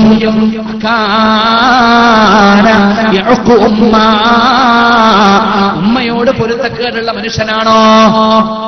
രണ്ടാമത് ഒരു മനുഷ്യന്റെ ആഖിബത്ത് മോശമാവാനുള്ള കാരണം ഉമ്മയുടെ പൊരുത്തക്കേടാണ്. റസൂലുള്ളാഹിന്റെ ചോദ്യം വന്നപ്പോ സ്വഹാബത്ത് പറഞ്ഞു, അതങ്ങനെയാണ്. വിവാഹം വരെ കുഴപ്പമൊന്നുമില്ല. വിവാഹം കഴിഞ്ഞപ്പോൾ കാന യുഫദ്ദിലു ഇംറഅതഹു അലാ ഉമ്മിഹി, ഉമ്മയേക്കാൾ ഭാര്യയ്ക്ക് പ്രാധാന്യം കൊടുക്കുന്ന ഭർത്താവായിരുന്നു അൽഖമ റളിയല്ലാഹു തആല അൻഹു. അല്ലാഹുവിന്റെ റസൂൽ ഉമ്മയെ വിളിച്ചു. ഉമ്മയോട് പറഞ്ഞു, ഉമ്മ, നിങ്ങളാണ് തീരുമാനിക്കേണ്ടത്. നിങ്ങളുടെ മകനായ അൽഖമയെ ഞങ്ങളെല്ലാം ചേർന്നുകൊണ്ട് ഒരു അഗ്നികുണ്ഡത്തിലേക്ക് കൊണ്ടുപോവാനിരിക്കുകയാണ്. റസൂലുള്ളാഹി സ്വല്ലല്ലാഹു അലൈഹി വസല്ലമ ആ മാതാവിന്റെ മനസ്സ് പറിച്ചെടുക്കുകയാണ്, മാറ്റിയെടുക്കുകയാണ്. അമ്മയോട് പറഞ്ഞു, ഉമ്മ, നിങ്ങളാണ് തീരുമാനിക്കേണ്ടത്. നിങ്ങളുടെ മകനെ ഞങ്ങളെല്ലാം ചേർന്നുകൊണ്ട് ഒരു അഗ്നികുണ്ഡത്തിലേക്ക്, തീക്കുണ്ടാരത്തിലേക്ക് വലിച്ചെറിയാൻ പോവുകയാ. നിങ്ങൾ ഇവിടെ മിണ്ടാതിരുന്നാൽ ഞങ്ങൾക്ക് യാതൊരു കൂസലുമില്ലാതെ ഞങ്ങൾ കൊണ്ടുപോയി വലിച്ചെറിയും. അതേ സമയത്ത് നിങ്ങളെങ്ങാനും വേണ്ടെന്ന് പറഞ്ഞാൽ, ഉമ്മയെങ്ങാനും എന്റെ മകനെ കൊണ്ടുപോകരുത് എന്ന് പറഞ്ഞാൽ, ഞങ്ങൾക്ക് സ്നേഹമുള്ളവരാ, നിങ്ങളുടെ മകനെ ഇവിടെ തന്നെ കിടത്തുന്നതുമാണ്. എന്താണ് വേണ്ടതെന്ന് ചോദിച്ചപ്പോ ആ ഉമ്മ പറഞ്ഞു, അല്ലാഹുവിന്റെ റസൂലേ, ഉശ്ഹിദുല്ലാഹ വറസൂൽ, അല്ലാഹുവിനെയും അവന്റെ റസൂലിനെയും സാക്ഷിയാക്കിയിട്ട് ഞാനിതാ പ്രഖ്യാപിക്കുന്നു, എനിക്ക് അൽഖമയോട് പൊരുത്തമാണ്, പൊരുത്തമാണ്, 100 സംവട്ടം പൊരുത്തമാണ്. അൽഖമ റളിയല്ലാഹു അൻഹുവിന്റെ ഉമ്മ പൊരുത്തം കൊടുത്തു. അൽഖമ റളിയല്ലാഹു അൻഹു കലിമ ചൊല്ലി മരിക്കുകയാണ്. എല്ലാവർക്കും ആശ്വാസമായി. മദീന പള്ളിയിൽ ആ ജനാസ കൊണ്ടുവരപ്പെട്ടു. ആ ജനാസയുടെ മുമ്പിൽ വെച്ചിട്ട് അല്ലാഹുവിന്റെ റസൂൽ സ്വഹാബത്തിനോട് സംസാരിച്ചു സല്ലല്ലാഹു അലൈഹി വസല്ലമ. അവിടെന്ന് പറഞ്ഞു, എന്റെ പ്രിയപ്പെട്ട സ്വഹാബ, മൻ ഫല്ലല ഇംറഅതഹു അലാ ഉമ്മിഹി ഫഅലൈഹി ലഅനത്തുല്ലാഹ് വൽ മലായികതി വന്നാസി അജ്മഈൻ. വിവാഹം കഴിഞ്ഞിട്ട് സ്വന്തം ഉമ്മയേക്കാൾ ഭാര്യക്കൊരാൾ പ്രാധാന്യം കൊടുത്താൽ ഫഅലൈഹി ലഅനത്തുല്ലാഹ്, അല്ലാഹുവിന്റെ ശാപം ആ ഭർത്താവിനുണ്ട്. കേൾക്കണേ ചെറുപ്പക്കാരെ, നമ്മൾ ആരോട് ദേഷ്യം പിടിക്കാനാ? റസൂലുള്ളാഹി സ്വല്ലല്ലാഹു അലൈഹി വസല്ലമ തങ്ങൾ പറഞ്ഞിട്ടുള്ള വാക്കാ. എതിർക്കാൻ പറ്റുമോ? ഇത് പ്രപഞ്ചത്തിന്റെ നീതിയാണ്, ഇത് ലോകത്തിന്റെ നിയമമാണ്. ഫഅലൈഹി ലഅനത്തുല്ലാഹ്, വിവാഹം കഴിയുമ്പോൾ ഭാര്യയേക്കാൾ ഉമ്മയേക്കാൾ ഭാര്യക്കോളാൽ പ്രാധാന്യം കൊടുത്താൽ ഫഅലൈഹി ലഅനത്തുല്ലാഹ്, ഒന്നാമതായി കിട്ടുന്ന സമ്മാനം അല്ലാഹുവിന്റെ ശാപം. അള്ളാഹിന്റെ ശാപം കിട്ടിയ ഒരാൾ ഇബ്ലീസാണ്, ലഅനത്തുല്ലാഹി അല്ലേ? ആ ഒരു പരുവത്തിലേക്ക് നമ്മൾ മാറും. അല്ലാഹു കാത്ത് രക്ഷിക്കട്ടെ. വൽ മലായിക, ലോകത്തുള്ള എല്ലാ മലക്കുകളുടെ എണ്ണം എന്ന് പറഞ്ഞാൽ എത്രയെന്നറിയോ? മനുഷ്യന്മാര് മൊത്തം ക്ഷമിക്കാന്ന് പറഞ്ഞാൽ അത്ര ഇല്ല. ഒരു മലക്കിന് പകരം 900 മലക്ക് ഈ ലോകത്തുണ്ടെന്നാണ്. ഒരു മനുഷ്യന് പകരം 900 മലക്ക് ഈ പ്രപഞ്ചത്തിലുണ്ടെന്നാണ് സ്വഹീഹുൽ ബുഖാരി. ആ കണക്ക് വെച്ച് നോക്കുമ്പോൾ എത്ര ആളുകളുടെ ശാപമാണ്. ഫഅലൈഹി ലഅനത്തുല്ലാഹ്, അല്ലാഹുവിന്റെ ശാപമുണ്ട്. വൽ മലായിക, മലക്കുകളുടെ മുഴുവൻ ശാപമാണ്. വന്നാസി അജ്മഈൻ, ലോകത്തുള്ള മുഴുവൻ മനുഷ്യരുടെയും ശാപമാണ്. എല്ലാ മനുഷ്യന്മാരും ശാപം കിട്ടും. സ്വന്തം ഉമ്മാനെ കൊന്നവനാണെങ്കിലും അയൽവാസിന്റെ ഉമ്മാനെ ബഹുമാനിക്കാത്തവനാണെങ്കിലും അവനെ കുറ്റം പറയും. അതുകൊണ്ടാണ് ഫഅലൈഹി ലഅനത്തുല്ലാഹി വൽ മലായികത്തി വന്നാസി അജ്മഈൻ. ഭാര്യയേക്കാൾ മാതാവിനേക്കാൾ ഭാര്യയ്ക്ക് പ്രാധാന്യം കൊടുക്കുന്നവന് അല്ലാഹുവിന്റെയും മലായികത്തിന്റെയും മുഴുവൻ ജനങ്ങളുടെയും ശാപമുണ്ടെന്ന് റസൂലുള്ളാഹി സ്വല്ലല്ലാഹു അലൈഹി വസല്ലമ പറയുന്നത് മാത്രമല്ല, ലാ യുഖ്ബലു മിൻഹു അദ്ലുൻ വലാ സർഫുൻ, ആ മനുഷ്യന്റെ ഫർളും അല്ലാഹു സ്വീകരിക്കൂല, സുന്നത്തും അല്ലാഹു സ്വീകരിക്കൂല. അതുകൊണ്ട് ഒരു സുന്നത്തിന് ഫർളിന്റെ കൂലി കിട്ടുന്ന, ഒരു ഫർളിന്റെ 70 ഫർളിന്റെ കൂലി കിട്ടുന്ന റമളാനിൽ ചിന്തിച്ചോ, ഈ അമലുകൾ മുഴുവനും അല്ലാഹുവിന്റെ അടുക്കൽ എത്തണമോ? അല്ലാഹുവിന്റെ അടുക്കൽ സ്വീകാര്യയോഗ്യമാകണമോ? എന്റെ ഉമ്മയുടെ മനസ്സിൽ ഞാനാരാ? എന്റെ ഉപ്പയുടെ മനസ്സിൽ ഞാനാരാ? ഇത് വ്യക്തമായി ചിന്തിച്ച് നല്ല ഒരു തീരുമാനത്തിലെത്തിക്കോ. അവിടെയാ രക്ഷയുള്ളത്. അല്ലാഹു നമ്മെ അനുഗ്രഹിക്കുമാറാവട്ടെ. മാതാപിതാക്കൾക്ക് വേണ്ടി ദുആ ചെയ്യണം നമ്മൾ. മാതാപിതാക്കളുടെ പേരിൽ ദാനധർമ്മങ്ങൾ ചെയ്യണം നമ്മൾ. മാതാപിതാക്കളുടെ ബന്ധുമിത്രാദികളെ ആദരിക്കണം നമ്മൾ. എല്ലാം ഖബറിൽ കിടക്കുന്ന മാതാപിതാക്കൾക്കും ഉപകാരപ്പെടുമെന്ന് മുഹമ്മദുർ റസൂലുള്ളാഹി സ്വല്ലല്ലാഹു അലൈഹി വസല്ലം. സമയം പരിമിതമാണ്. നമ്മുടെ ഉമ്മമാർക്കൊക്കെ പത്തിരി ഉണ്ടാക്കണം, അപ്പം ഉണ്ടാക്കണം, ഒരുപാട് കാര്യങ്ങൾ ഉണ്ടാക്കണം. അതുണ്ടാക്കാനുള്ള ആലോചനയൊക്കെ തുടങ്ങാനായി. അതുകൊണ്ട് എന്റെ പ്രസംഗങ്ങൾ അവസാനിപ്പിക്കാനുമായി ഞാൻ ചുരുക്കുന്നു. മരണപ്പെട്ടു പോയ മാതാപിതാക്കൾക്ക് വേണ്ടി ദുആ ചെയ്യാനും അവരുടെ പേരിൽ ദാനം ചെയ്യാനും അവരെ ആദരിക്കാനും ഒക്കെയുള്ള നല്ല ഒരു സമയം കൂടിയാണ്, സന്ദർഭം കൂടിയാണ് നമ്മുടെ ഈ സദസ്സ്.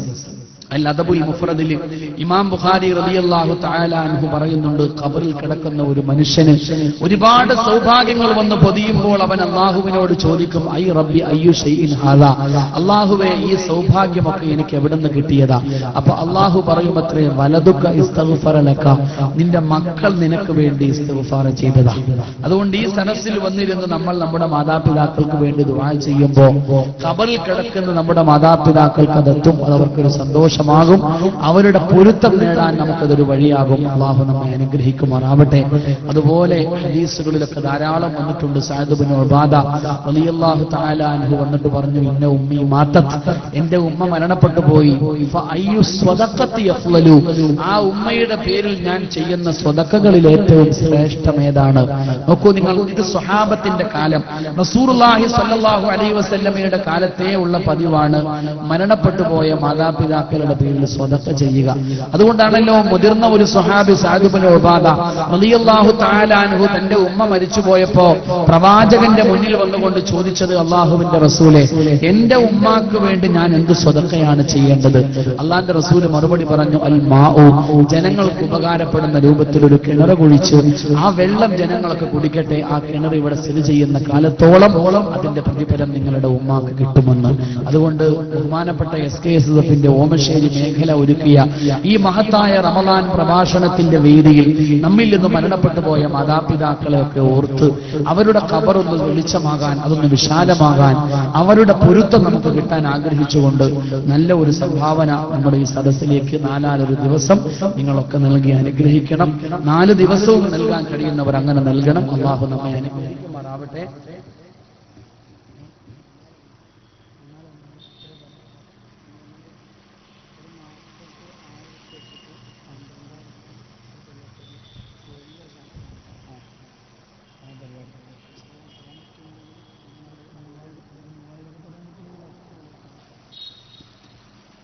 ബഹുമാനികളെ, നമ്മുടെ ഈ പ്രസ്ഥാനത്തിന്റെ കീഴിൽ രോഗികളായി കിടക്കുന്ന ഏറ്റവും അവശരായ ആളുകളെ കണ്ടെത്തി ഓരോ മാസവും 1000 രൂപ വീതം, ഒരു കൊല്ലം 12,000 രൂപ ഓരോ രോഗിക്കും എത്തിക്കുന്ന ഒരു പദ്ധതിയാണ് നമ്മുടെ മനസ്സിലുള്ളത്. അങ്ങനെയാണ് കഴിഞ്ഞ കാലങ്ങളിൽ നടത്തി പോന്നിട്ടുള്ളത്.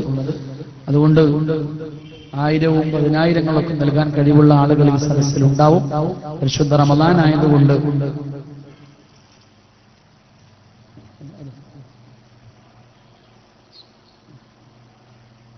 നല്ലൊരു നിയത്തോടുകൂടെ നല്ലൊരു സംഗീതകാരനെ വിളിച്ചെടുക്കണം. ഉറുമാമ്പഴമാണ്.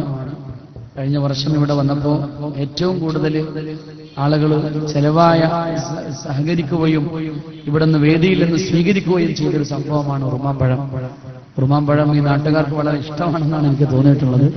ഒരു 3333 രൂപ മരണപ്പെട്ടുപോയ മാതാപിതാക്കളുടെ പേരിൽ എഴുതി സരസിലേക്ക് ഈ സഹായ നിധിയിലേക്ക് ഒരു സംഭാവനയായി നൽകി ആദ്യത്തെ ഉറുമാമ്പഴം ഒരാൾ സ്വീകരിക്കുന്നു. കുറയൊന്നുമില്ല, 1-2 മാത്രമേ ഉള്ളൂ. ഒരു 3333 രൂപ ഈ സഹായ നിധിയിലേക്ക് നൽകാൻ പറ്റുന്ന ഒരാൾ എഴുന്നേറ്റ് ആരാളുള്ളത്? മുമ്പിലുള്ളവര് ബേക്കൊക്കെ നോക്കുക, ബേക്കിലുള്ളവര് മുമ്പൊക്കെ നോക്കുക, നടുവിലുള്ളവര് അണ്ടങ്ങോട്ട് വെക്കുക. ആ ഒരു അവസ്ഥ പാടില്ല. ഒരു കഴിവുള്ള ഒരാൾ എഴുന്നേറ്റ്. ഇത് തുടക്കമായതുകൊണ്ടാണ് ഞാൻ ഇത്രയും വലിയൊരു സംഖ്യ ചോദിച്ചത്. കഴിവുള്ള നല്ലൊരു മനസ്സുള്ള ഒരു സഹോദരനെ എഴുന്നേറ്റ് വെക്കണം. 3333 നമ്മൾ ഈ 4 ദിവസത്തെ പരിപാടിയിൽ ആദ്യമായിട്ട് ചോദിക്കുന്ന ഒരു സംഭാവനയാണത്. പരാജയപ്പെട്ടു പോകാൻ പാടില്ല. ബഹുമാനപ്പെട്ട നമ്മുടെ സാദാത്യങ്ങളൊക്കെ സമസ്തയുടെ ഊന്നുവടി എന്ന് വിശേഷിപ്പിച്ചിട്ടുള്ള പ്രസ്ഥാനമാണ് ഇതിവിടെ സംഘടിപ്പിക്കുന്നത് കാലങ്ങളായിട്ട്. ഖുലു തക്ബീർ, ഖുലു തക്ബീർ. അല്ലാഹു ഖബൂൽ ചെയ്യുമാറാവട്ടെ.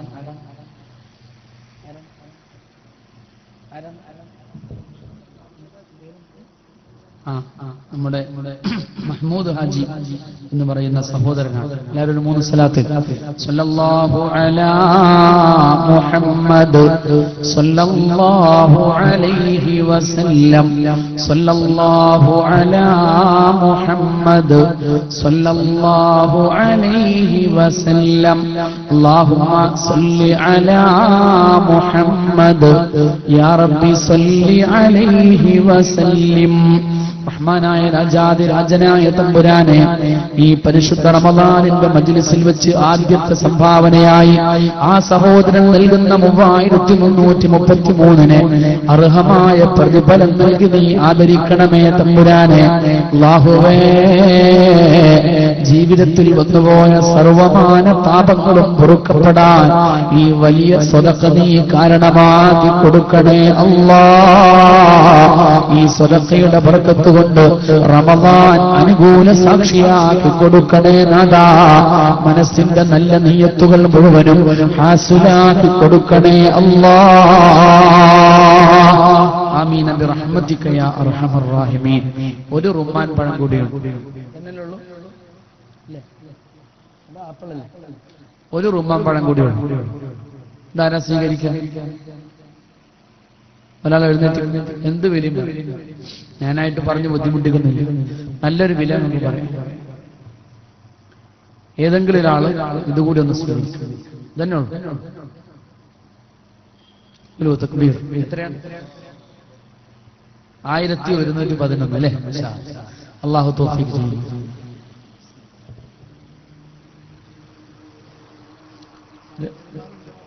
രണ്ട് ആപ്പിളാണ്. ഒരുപാട് ഉമ്മമാര് ഇവിടെ ഒരുമിച്ച് കൂടിയിട്ടുണ്ട് എന്നാണ് സംഘാടകർ പറയുന്നത്. ഉമ്മമാരുടെ കാര്യം പറയുന്നത് അവരുണ്ട് എന്ന് എന്നെ അറിയിക്കാൻ വേണ്ടിയിട്ടല്ല, നിങ്ങൾ ഈ സംഭാവനയിൽ പങ്കാളികളാവണം. ബഹുമാനപ്പെട്ട ഉമ്മമാരൊക്കെ കഴിഞ്ഞ വർഷങ്ങളിൽ ഒരുപാട് മനസ്സറിഞ്ഞ് സഹായിച്ചത് കൊണ്ടാണ് ഒരുപാട് രോഗികളെ സഹായിക്കാൻ നമുക്ക് പറ്റിയത്. തീർച്ചയായും പരലോകത്ത് നമ്മൾ സഹായിച്ച ഈ പാവങ്ങളും രോഗികളുമൊക്കെ നമുക്ക് ശുപാർശകരായി വരുമെന്നുള്ള കാര്യത്തിൽ സംശയമില്ല. 2 മുഴുത്ത ആപ്പിളുകളാണ്. തായ്വാനിൽ നിന്ന് വന്നതാണോ ചിലിയിൽ നിന്ന് വന്നതാണെന്ന് എനിക്ക് അറിഞ്ഞൂടാ. ഏതായാലും നല്ല ആപ്പിളാണ്. അൽഹംദുലില്ലാ. അതുകൊണ്ട് 1000 രൂപ ഈ നിധിയിലേക്ക് നൽകിയിട്ട് 2 സഹോദരങ്ങൾ അത് വിളിച്ചെടുക്കാം, സഹോദരിമാർക്കും വിളിച്ചെടുക്കാം. ഖുലൂ തക്ബീർ എന്ന് നമ്മുടെ